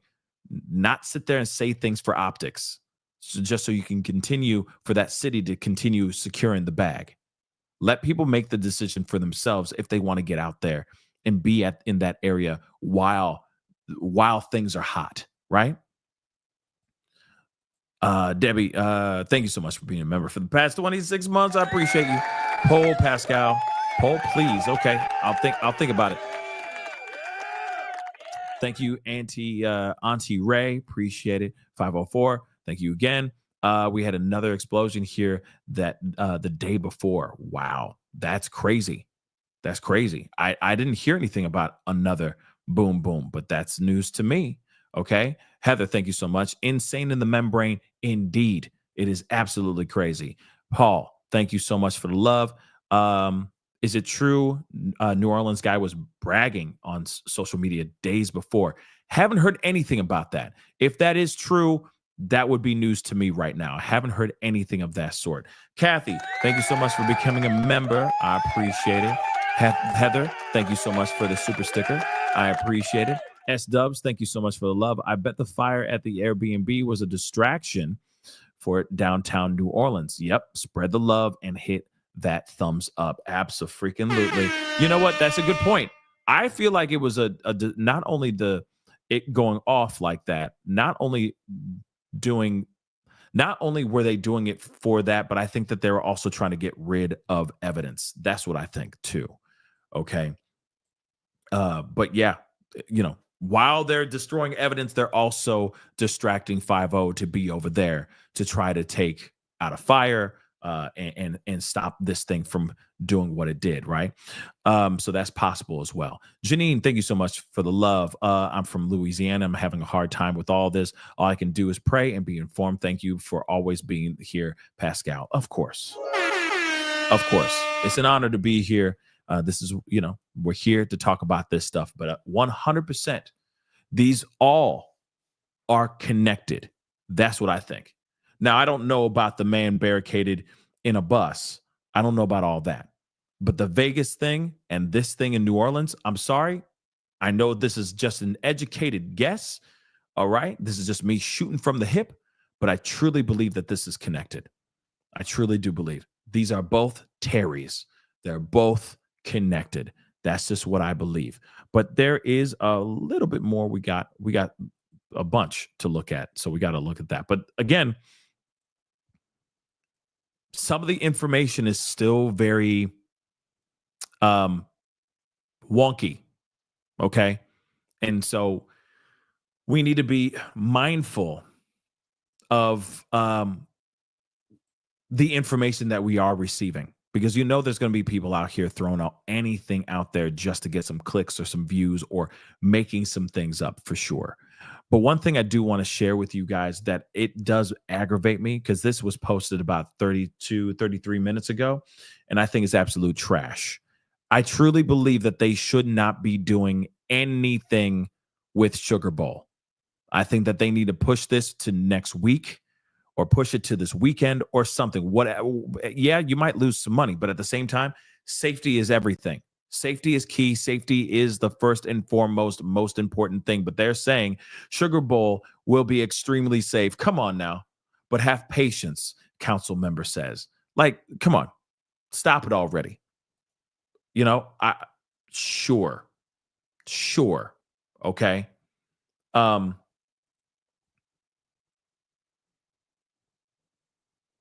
Okay. Anyway, I just don't believe it. All right. That is just ridiculous. Yeah, I agree, T. Okay. Extremely safe is such a hyperbole. Exactly. Especially after you don't even know where these guys are. You don't even know where these mother lovers are, man. And it's not like they're giving us their names. It's not like they're going, okay, here are the three men and the woman. Okay. And here are their names. Here's what they look like, and etc. They're not doing that either. They're just saying there's three men and a woman that were dropping off boom booms into the French Quarter area. Come on now. They're still at large, and you're sitting there going, but we're going to be fine. It's going to be completely safe. They out here on the lam, and you don't know where they at, and you're just going to sit there and say, don't worry, we're fine. It'll be extremely safe. Would anyone want to be anywhere that is heavily, heavily populated right now, especially after what we just witnessed earlier this morning? Come on. It's been postponed until tomorrow. That's it, LA. That's it. They have yet to change the time. Unless they've changed the time in the last 15 minutes.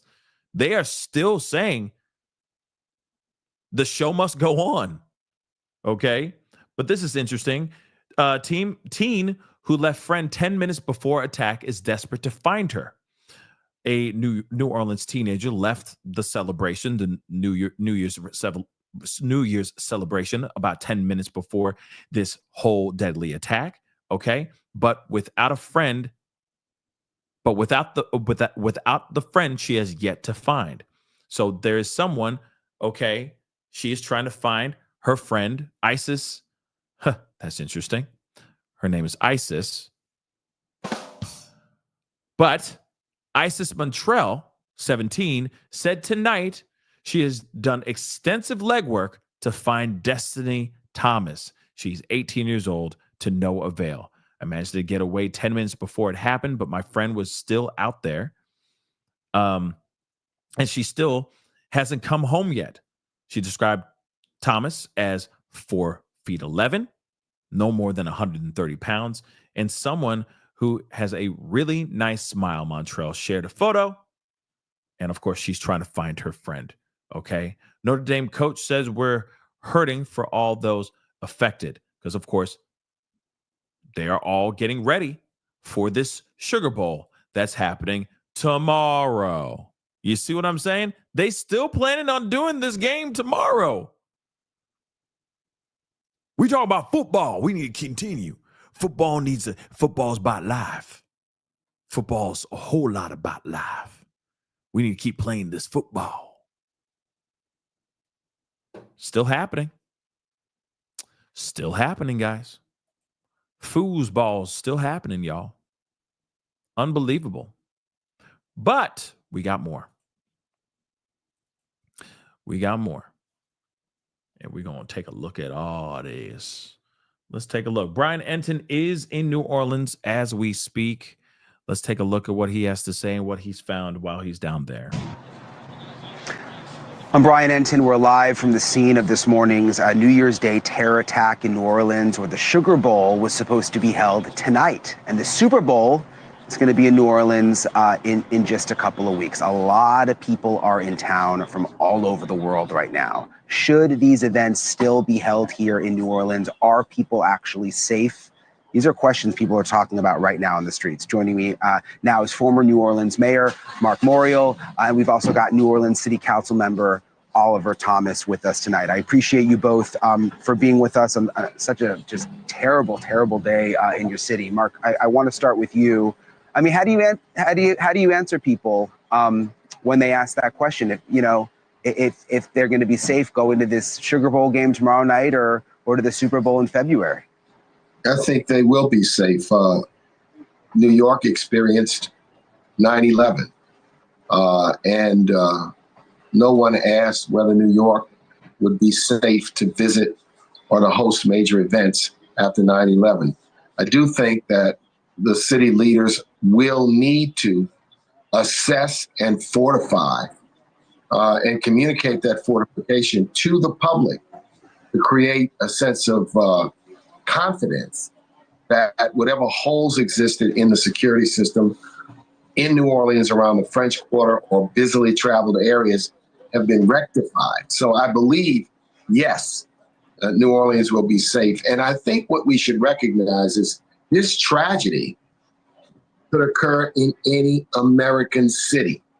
And this is what is so important to understand. New Orleans today could be another city tomorrow, because these acts of violence in pursuit of radical political ideals is not something that we are done with.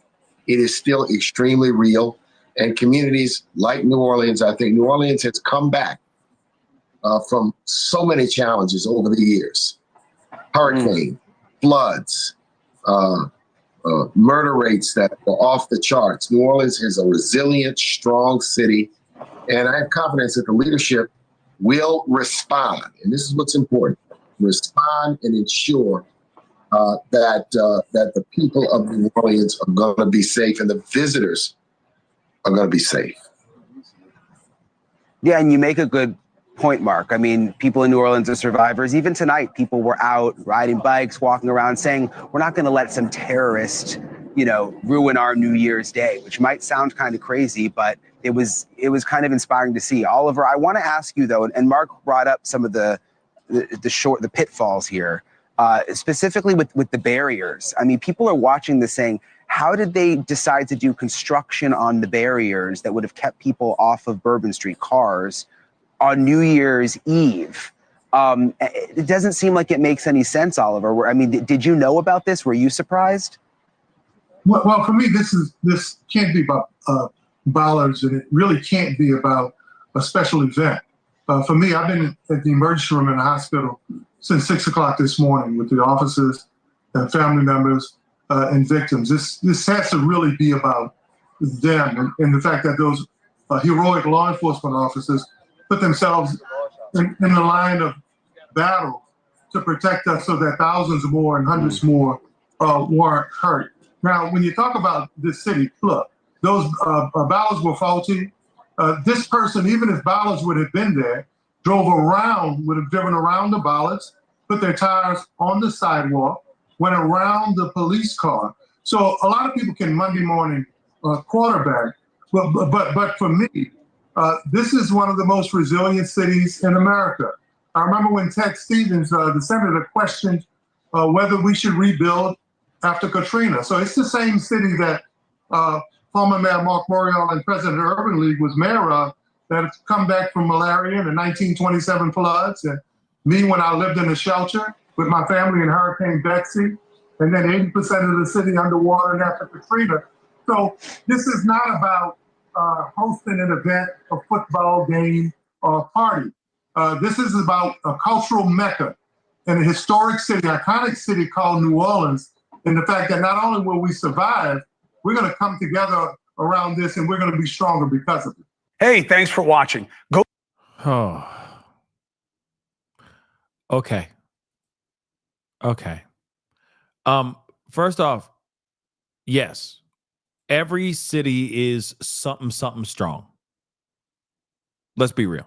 New Orleans strong, Boston strong, Houston strong, LA strong. We all strong.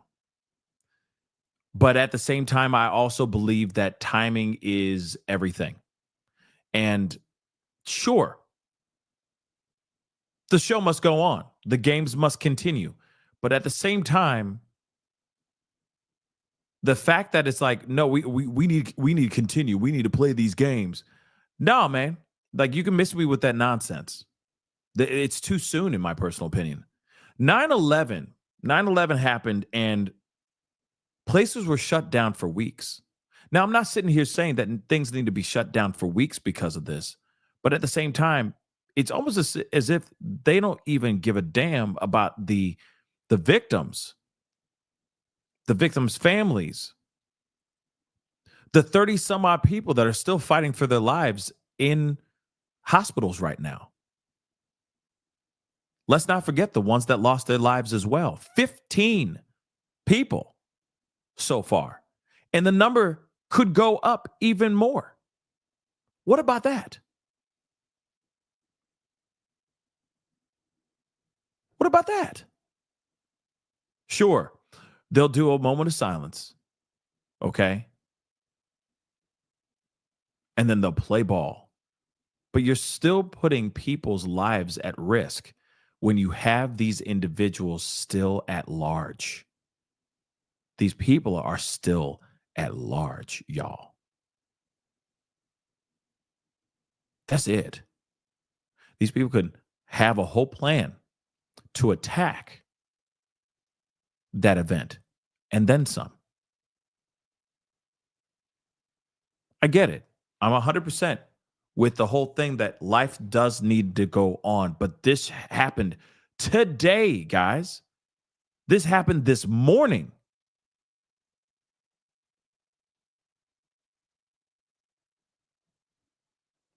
Shouldn't New Orleans get a chance to heal just a little bit?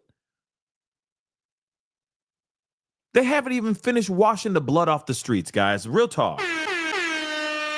Okay? Can we get a moment? Can we make sure that these people are detained first? Before you start saying, oh, we got to throw around the pigskin. Because at the end of the day, there could be something bigger coming in New Orleans all over again. And what makes me even more uncomfortable about it is the fact that these individuals that were seen on tape dropping off devices are still at large right now. And they have not detained anybody so far. They have not even put their faces out here for us to see who these people are, so that if we do see something, we can say something. We don't even know who these people are. We don't.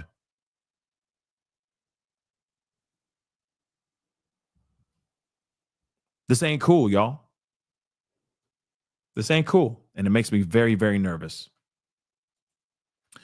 We have some eyewitnesses speaking out too. So I'm going to share that with you guys too. Let's take a look at this too. All right. Continue our live coverage from New Orleans of the deadly, just horrific terror attack here that happened early this morning. 15 dead, dozens more injured, and really a city on edge, a city that was supposed to be having a good time tonight. It's actually very, very quiet right now on New Year's Day as everybody grapples with what happened here this morning. I want to talk to two eyewitnesses to this tragic act of terror. I want to bring in Ruth and Jonathan Chavez. They were in town for the Saints game this past weekend. They were out last night. They were on Bourbon Street when all of this went down. Thank you both so much for being with us. I feel for you guys. I mean, I can't imagine what this was like. Ruth, just walk me through it, because I haven't heard anyone do that yet. Walk me through what happened from the beginning. Okay, we were out on Bourbon Street and we were having a great time. And because my son is only 17, there's a lot of places they wouldn't let us in. So we mostly stayed on Bourbon Street and we were having a great time. And it was kind of winding down and at the end of the night, and we ended up going inside of a bar that had live music. And within a few minutes that we were in there, we heard really loud gunshots and everybody was running, and the people in the business we were at, in the bar we were at, they locked the doors and they shut us in there and they made us get down. And I think that's what saved our lives, because if we were out on that street, we would have definitely been shot. And by the time we came outside, that's when we saw the truck that was crashed. We saw the EMS working on a young man, and they were working on him for so long trying to save him, and he was not breathing, and I was just in tears because there's nothing we can do but just stand there and watch. Yeah, I've seen so many videos that we can't show on TV, but that people took, where there was one where someone just panned almost 360 right afterwards, after they killed the terrorist, and you could just see paramedics all over the street doing chest compressions on people. Yeah. What was it like, Jonathan, when you came out of the bar? What did you notice? I noticed, a lot of people running. That was one of the first things I noticed. And then when we went outside, we were one of the first people out there. The cops really wasn't there. They haven't even put the tape up yet. Just everybody, they were just working on each other. And, it was really scary to be there with my mom, because if we would have been out there a minute before or something, that could have easily been us. That could have, but it was just really scary. And like I said, it was very sad, because to begin the new year off like that, and it's such a fun place in New Orleans, it's pretty sad. So, and to be there with my mom also. We're so glad to be alive today. Yeah, I mean, I can't imagine being with my mom and going through something like that. And I hate that you guys have to have this memory now of New Orleans. Ruth and Jonathan Chavez, really appreciate you both coming on. I know you've now left town. You're on your way back home. We appreciate you talking with us tonight. Thank you. Of course, thank you guys, and prayers to all the families that are affected with this horrible tragedy. You guys have Happy New Year. Yeah, absolutely. And we don't want to. Yeah, thank you. You too. It's hard to even. I mean, I've almost forgot that it's New Year's Day at this point. It's sad that that's what it's come to, But hey, Happy New Year to you too. I even feel weird saying that, but you're right. I mean, we don't want to forget the people who have lost their lives. We're focused so much on the investigation, and we want to know what happened. But we need to remember there's 15 people that died here. Yep. 15 individuals lost their lives. And again, I can't emphasize and I can't stress this enough.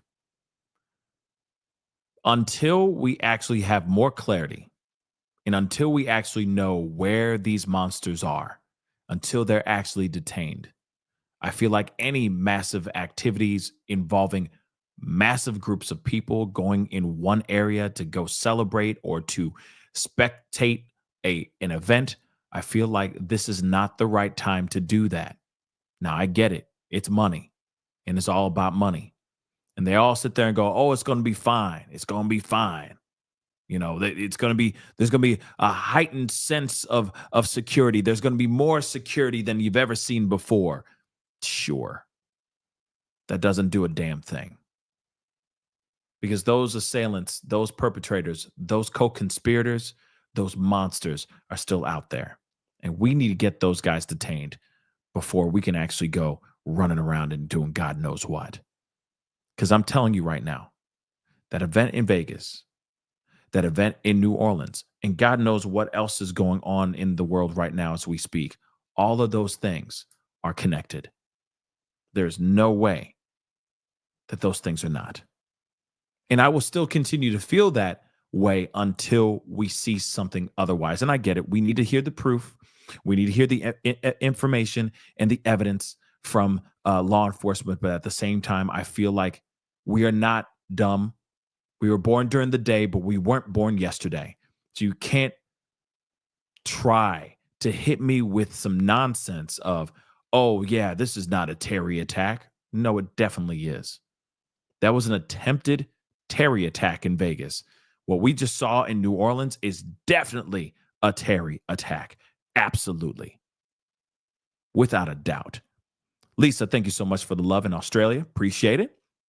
Western countries need to wake up. Diversity is not our strength. There are cultures, ideologies that don't like us, sadly. Well, I mean, there is. Well, I mean, I will say this. Okay, if I'm reading this correctly, let me just say this. I think there are cultures and ideologies that don't like us at all. True. That's very, very true. Okay. But I think that diversity is our strength. I truly do believe that. I mean, we have, at least in America, it is a melting pot of so many different things, so many different cultures. Yes, we don't agree with things a lot. Yes, we have different cultures and ideologies and all that. But at the same time, yes, there might be one group of people that just doesn't like the Western civilization, doesn't like how we run things in this country. But that's what makes America so amazing, is the diversity. So I believe diversity is our strength. So, I mean, thank you so much for the super chat, but I don't agree. Okay. And I think also it's more than just one group. I think that there is a lot. And I mean, obviously, I'm someone who believes in the cup is half full. I truly believe that their diversity is one of our strengths, but there is a lot of pushback. There is a lot of tension because there are people that don't like diversity. Some people that don't like change when change can be good. There's always going to be someone on the opposing side trying to push against that change. But again, like I said, I believe the diversity is good. I do. But I do think that there is a lot of hate in the world. And it's more than just ISIS or it's more than just any of these particular, groups. It's even embedded in our own cultures, within our own Western civilization, in our cultures as well. Everyone's on the edge of their seats.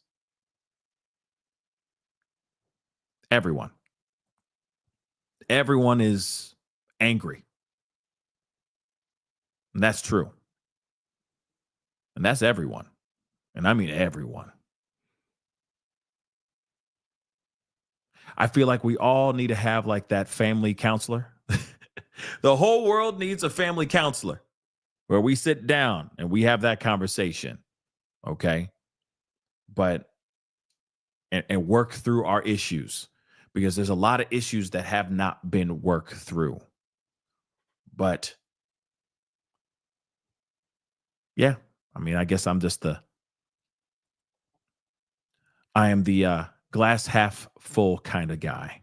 Sabrina, thank you so much for becoming a member. I appreciate it. Thank you so much. Caprice, thank you so much. Nola dropped the ball. They let people down as much money as they make. They can fix the holes. Yes, that's very true.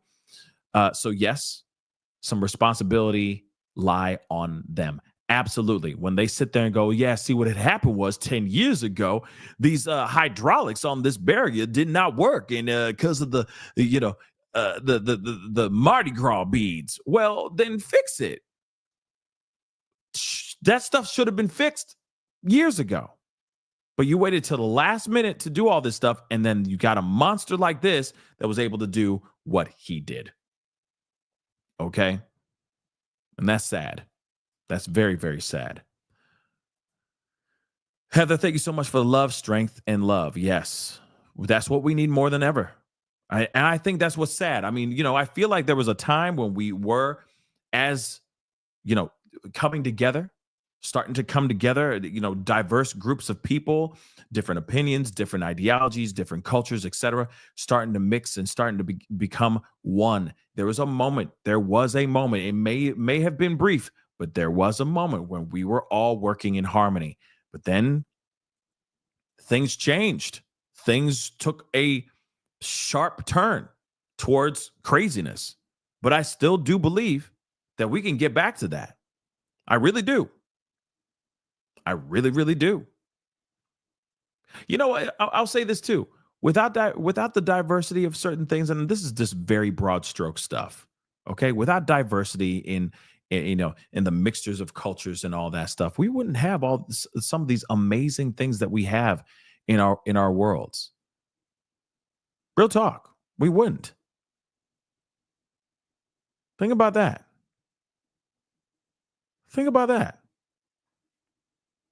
I mean, it could be as simple and as small as music. Hey, music in general. There was no diversity of any kind. Music would not be sound. Well, we can all talk about music, all right, and how crappy music has gotten. But I'm just saying, music is a mixture of so many different things: rock and roll, blues, country, rap.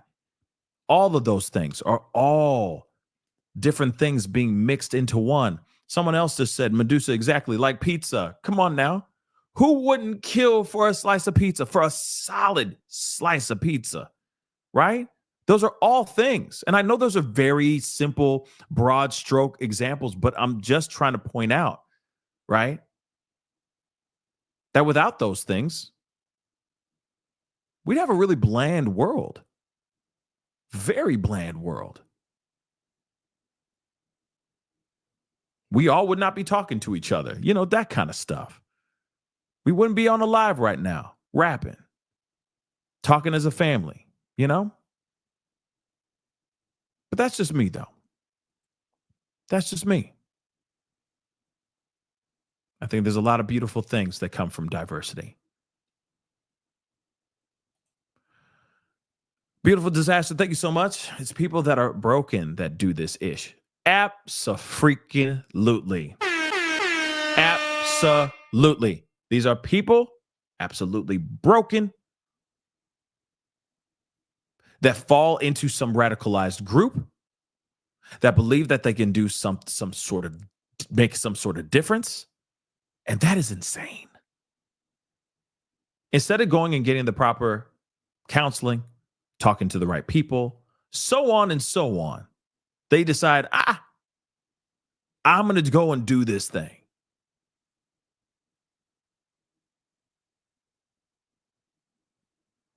It's sad, y'all. We need more time. Okay? We need more opportunities, for people to be able to speak to the right people, to the right professionals, so stuff like this doesn't happen anymore. But then that's the other thing too. There needs to be a world in which these individuals realize that these type of radicalized groups are bad. And I'm wondering, and this is a thing I thought about this the other day, a while back, and I'm like, what makes somebody fall down the rabbit hole of a particular radicalized group to the point where they believe in those ideologies, in their thoughts, to the point where they're radicalized to do something like what we just witnessed and have been talking about today? What is that moment? Because it just makes you wonder. It takes a certain type of individual to look at that information or look at those radicalized groups and go, yeah, they got a point. That's insane to me. Any other person that is even-minded, okay, isn't battling some sort of mental health issue, they're going to know right off the bat at face value, no, their ideologies, their beliefs are wrong and dangerous and off.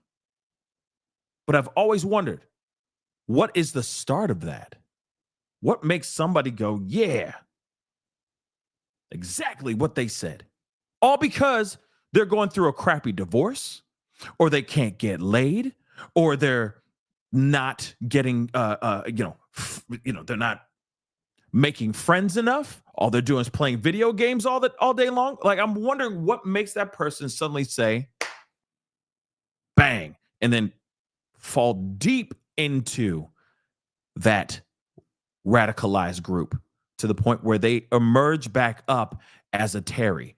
I'm just curious, because that is an interesting experience or an interesting journey, I can only assume. To the point where they're going, I'm willing to sacrifice my life for this radicalized group that I'm a part of now.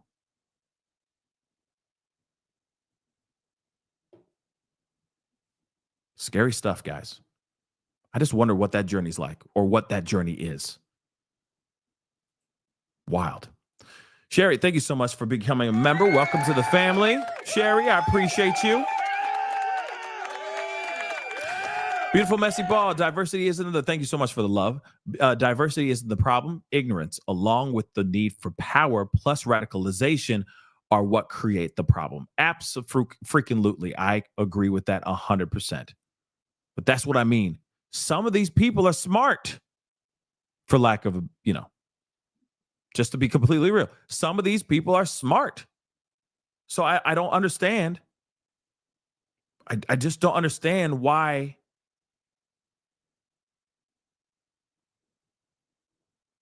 You see what I'm saying? But like I said, I'm still trying to figure it out. I'm still trying to understand, how does one who is, a forward-thinking individual and all that suddenly goes, yep, I'm doing all that, and becomes brainwashed. It's just an interesting journey. But Kim Watts, thank you so much for the love.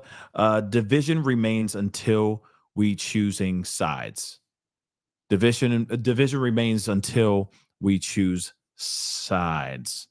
That's a very good point. Okay. Or, we stop choosing sides. Yes. Very good point. But don't we live in a very, very polarizing world now, where you're either a team such and such, a team such and such, or you are voting for this person or voting for that person? You see what I'm saying? You either are what's her name now? You are either team Karen Reed or you're not team Karen Reed. You know what I'm saying? It's a wild world we live in. Everything's either you are with it or not with it. Either you team Diddy or you're not team Diddy. Either you team Jay-Z or you're not team Jay-Z. And if you are on the one that I don't agree with, then I don't like you no more. We ain't friends no more. Unfortunately, that's the world that we live in. Everything's polarizing now. Are we really that bored? Real talk, are we really that bored that we are now in that world where we're like, hey, we need to be, you need to either be on my side or not be on my side at all. Real talk. Don't even look at me if you a team Karen Reed kind of thing. That's ridiculous, y'all. To the point where people are attacking each other on social media because they have a different opinion than you. What? That's stupid, yo. That's stupid. Same thing. You pro-Trump, you not pro-Trump. It don't freaking matter, man. We're all going to be in this mucky muck together, whether you like it or not. Why does it suddenly have to be a thing? You know what he did? You know what I mean? Getting in each other's faces, getting angry. We are all going to be screwed no matter what. It doesn't matter. It's politics. We've been screwed for the last 4 years. We're going to be screwed the next 4 years. It doesn't freaking matter, man. Real talk.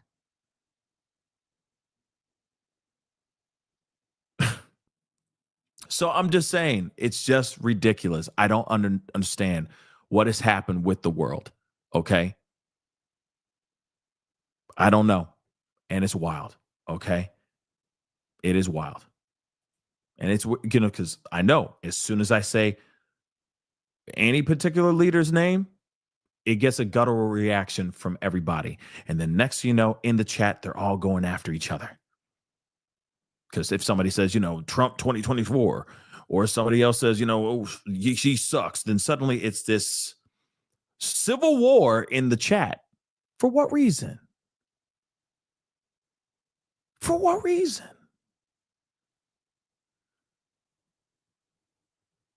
But that's the world that we live in. There are people who get angry at each other and try to attack each other because you are either pro Brian Kohberger or you are against Brian Kohberger. Real talk. And people will make videos about that, going after each other. For what reason?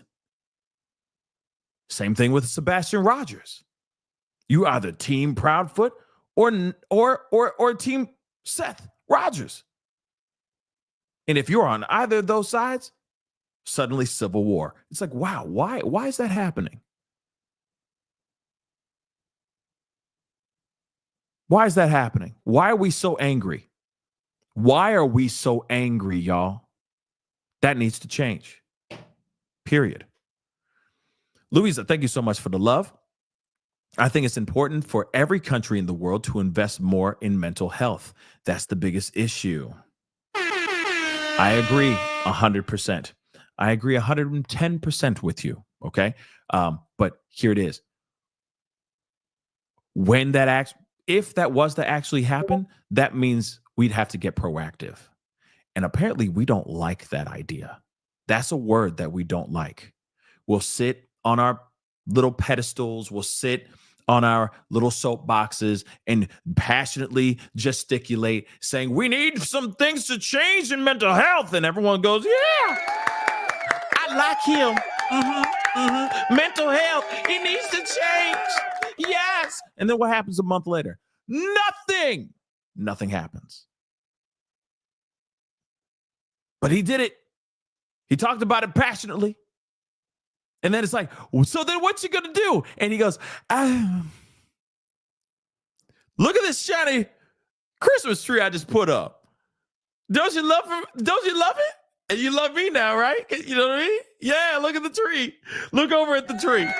Yeah, I have no plans. I don't know what I'm gonna do. But vote for me, though. That's the problem. Same thing what we hear about these mass tragedies, you know, all this stuff we see all the time. And they all stand in line, which is absolutely insane. They stand in queue waiting for their chance to go up to the microphone and they're like, it's a travesty. Yes, I'm the president of gun control and it's a travesty that this happened. Can't believe this happened.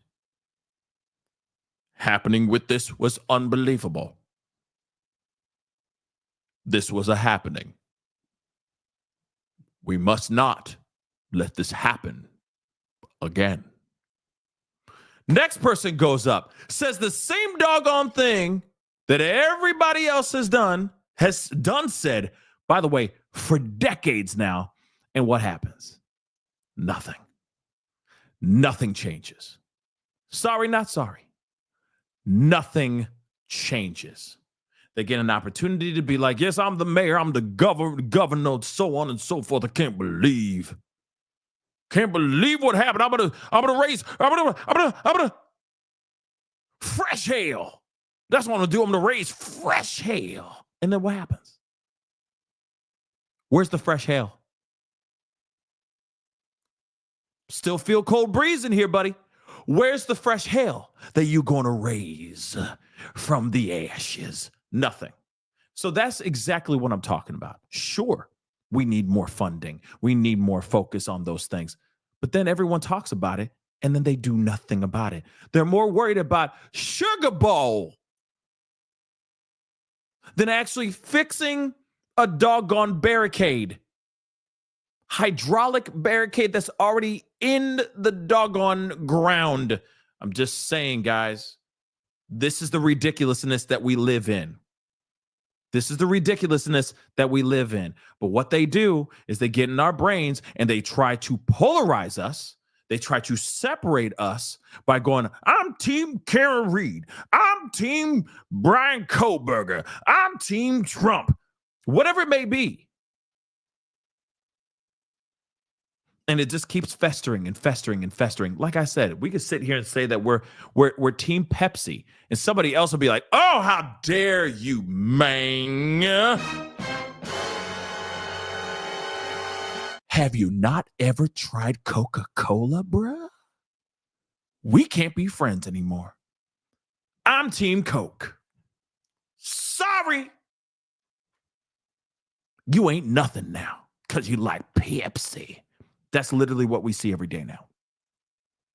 Every day.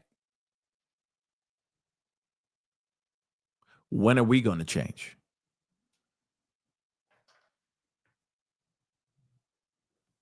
When are we going to change?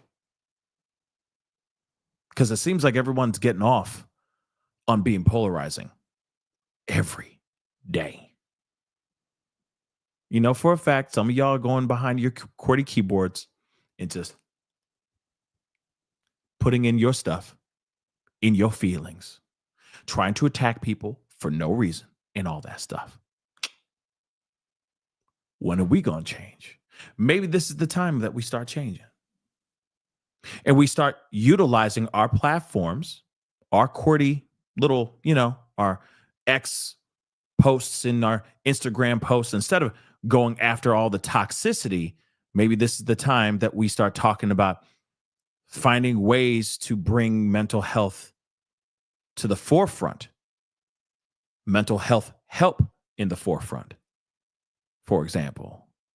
Because we're the ones who are driving each other insane. Sorry, not sorry, but that is the truth.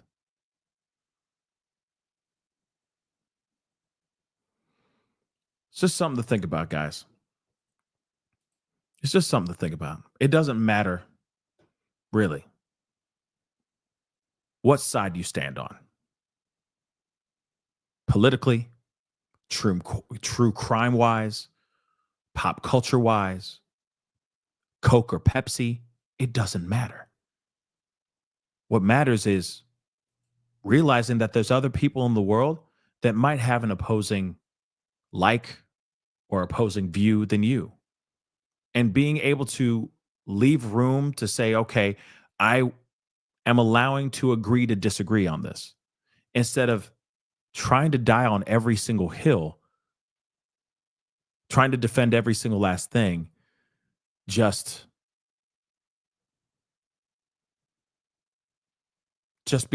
makes you feel like you can go to sleep at night.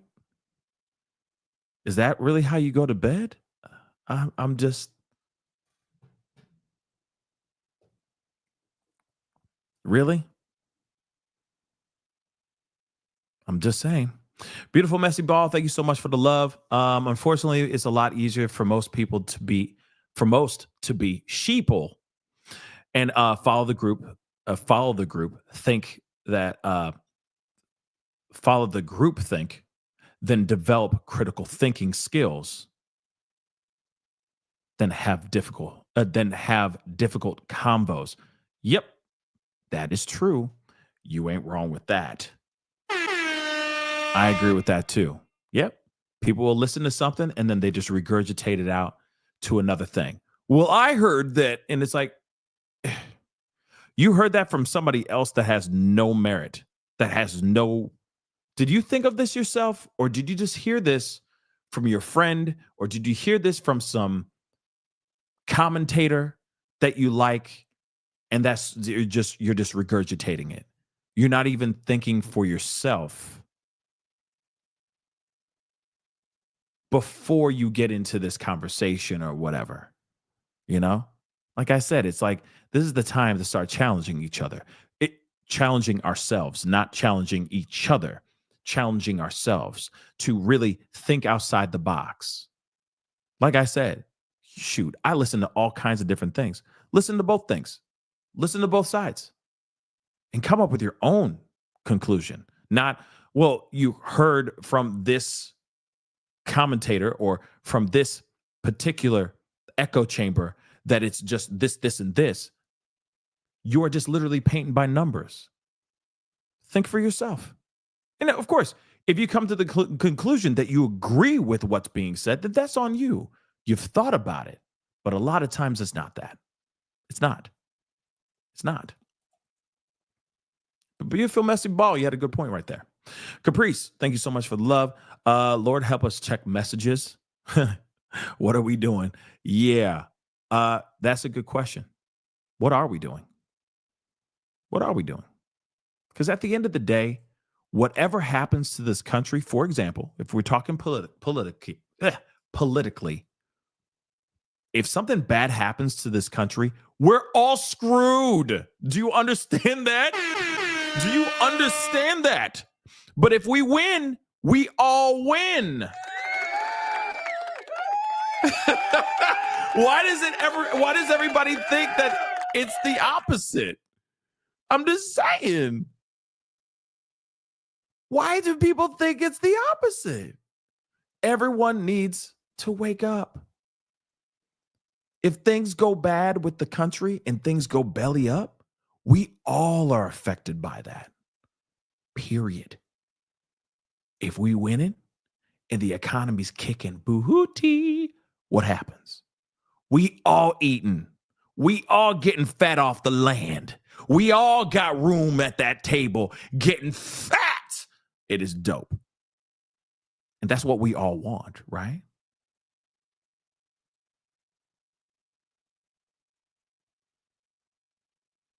That's what we want. What is going on here now? Hold on.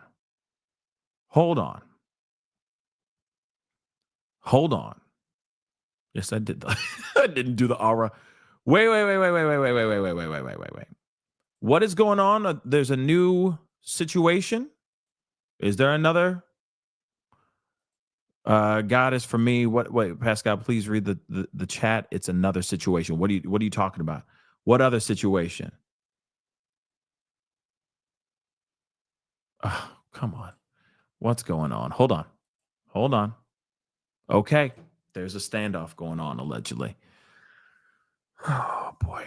So what we were talking about with this particular individual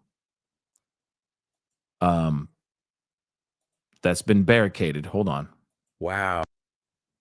Well, I don't know who this person is, so I don't want to use their stuff.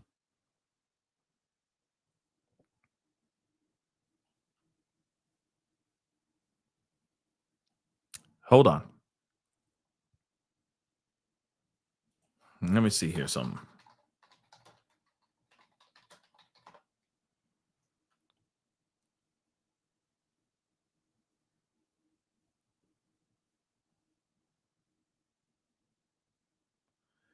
Let me see. Right now, I mean, there's a video. Wow. Talk about. I don't want to use that video because it's not mine. And I don't know who this person is.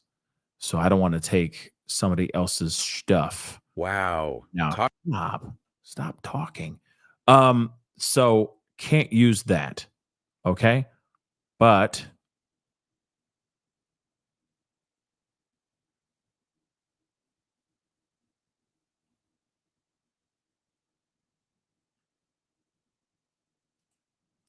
hold on. I'm looking. Let's see. Let's see. Las Vegas.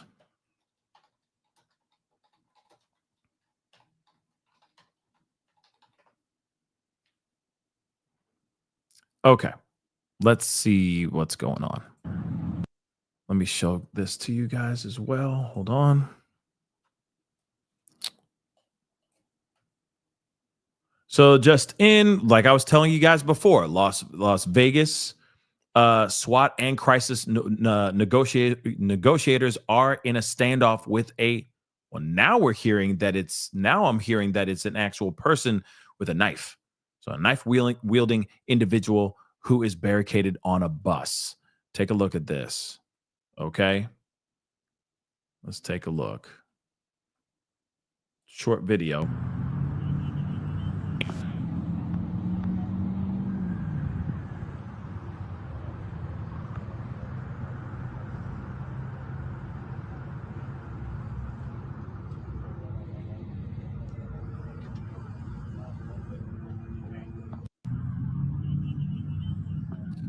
So I don't know what is going on because I mean, right now it's what, maybe 8 something over there. So this has got to be pretty old. You know what I mean? As far as, well, yeah, a couple hours ago. This is a couple hours old, but this is crazy. I will say this though.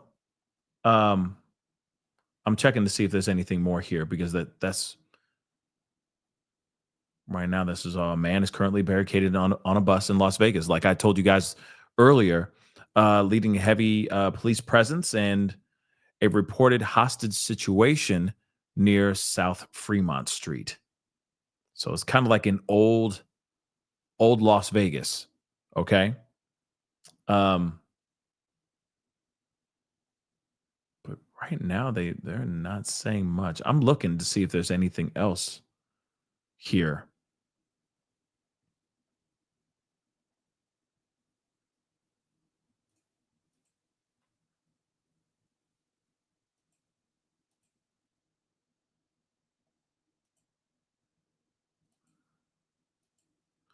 Nope, that's just the Tesla blowing up.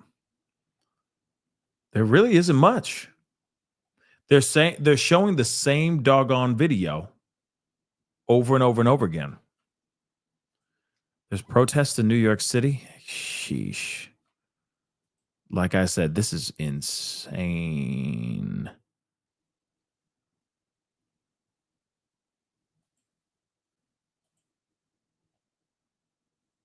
You know what's crazy to me is that New York City protests. I mean, there have been protests for Robert Brooks as of late.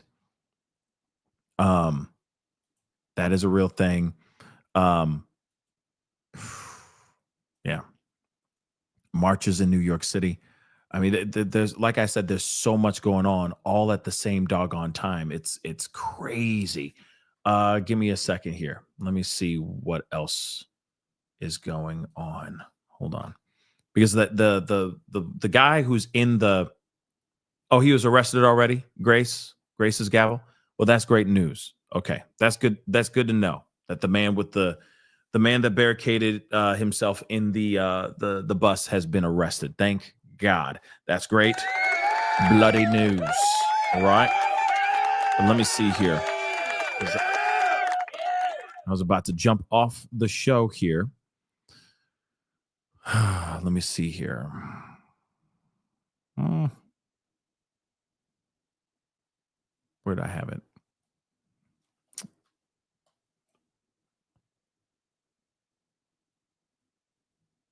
So there's an anti-Israel protest. So New York City anti-Israel protesters call for some sort of revolution hours after this whole thing happened in New Orleans. What in the hell is going on with this world?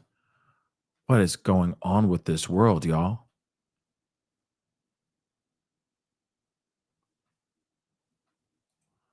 I'm looking. I might have to look more into this stuff and talk to you guys about it in the morning, because this is already kind of getting a lot longer than I expected. But let me see here.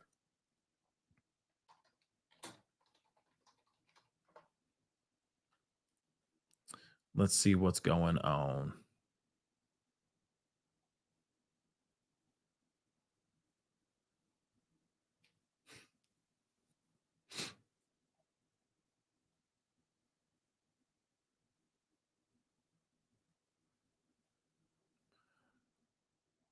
Right now, I don't see anything like on X, because usually that's where they show us a whole bunch of stuff. Right now, I don't see anything of that sort.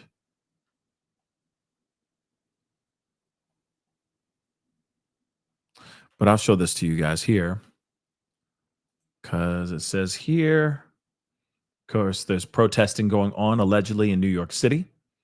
Okay. So hundreds of anti-Israel protesters gathered in Times Square on New Year's Day, waving Palestinian flags and calling for an intifada revolution. On the same day, Atari, carried out this deadly attack. The protest, organized by Palestinian youth, the Palestinian Youth Movement, the Party for Socialism and Liberation, and the People's Reform, was led in a chant, "There's only one solution." Intifada revolution. I've never heard of this before. No disrespect to anyone. I just have not heard that phrase before in my life. We're sending you back to Europe, you white B words. One female demonstrator wearing a, wow, what the hell? Go back to Europe. What's going on? Oh, you know what I feel? I feel like we're going to go back to the realm that we were in over the, like we weren't in this realm for the last 4 years, really. But I feel like we're going back a little bit into something more protesting, more demonstrations in the streets and all that. I have a feeling we're going back. We're going to be going back to that.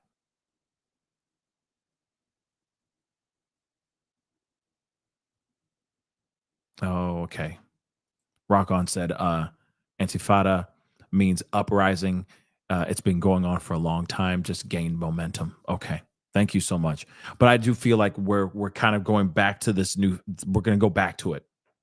So, and I'm going to be real. This is what we saw. No, this is what we saw before Joe got in. I'm going to be real. We saw it before Joe got in. And it was there for a little bit, and then it kind of dissipated, and then it kind of revved back up during the elections. And now that we have Trump coming back in, I have a feeling that we're going to have more demonstrations like that coming up very, very soon. I feel it in my bones. And that's not a dig at anybody. That's not a dig at Trump or anything. I'm just saying it's the vibe I'm getting. It's been kind of quiet for the last 4 years when it comes to the protests and all that. I just feel like it's coming back to some in some shape or form. So we'll see what happens here for sure. But like I said, I could be wrong. I could be absolutely wrong. But we'll see. We're going to sit back and we're going to see how 2025 treats us. But that is the show, guys. I appreciate all y'all for being here. It always means a lot. Real talk, okay? Without you guys being here, there'd be no show. But it's time for me to wrap this show up. It's getting late. And you know there's going to be a lot more to talk about tomorrow, okay? So please do me a favor. Hit that like button down below, please and thank you. Hit that reaction button if you're watching on other platforms. If you are watching on those other platforms, make sure you crush that follow button, okay? I'm on Facebook, X/Twitter, Instagram, TikTok, Rumble. Show some love. Go over there. Hit that follow button. Subscribe here on my main channel if you're watching on the tubes, on the YouTubes. Go to my secondary channel, The Pascal Show Clips. Please and thank you. Crush it. Make sure you hit that notification bell and set it to all so you know whenever I go live, whenever I upload, because it is random. Also, do not forget, check out my join button down below, become a member, check out my Patreon, check out my locals, and check out pascalmerch.com. Okay? We got some really great stuff over there. I'm sure you're going to find something you're going to love over there to wear. Anyway, guys, it is time to get going, guys. All right, it's getting late. I appreciate all y'all for being here. If there's any new developing information revolving around the tragedies that have happened in one single day, which is insane, you know for a fact, I'll be giving you guys updates as soon as we find out that information. But I will see you guys tomorrow. It's time for your boy to turn his brain off and go to sleep. All right. Anyway, guys, it is time to get going. Much love to you guys. Have a great rest of your night. Happy New Year to every single last one of y'all. I know it started wild. It started terrible, but please understand it can only get better from here. Real talk. And that's what I'm hoping for. Fingers crossed. All right. Much love to you guys. We'll be talking soon. Be good to yourselves. Be good to one another. This is the Pascal Show. Bye.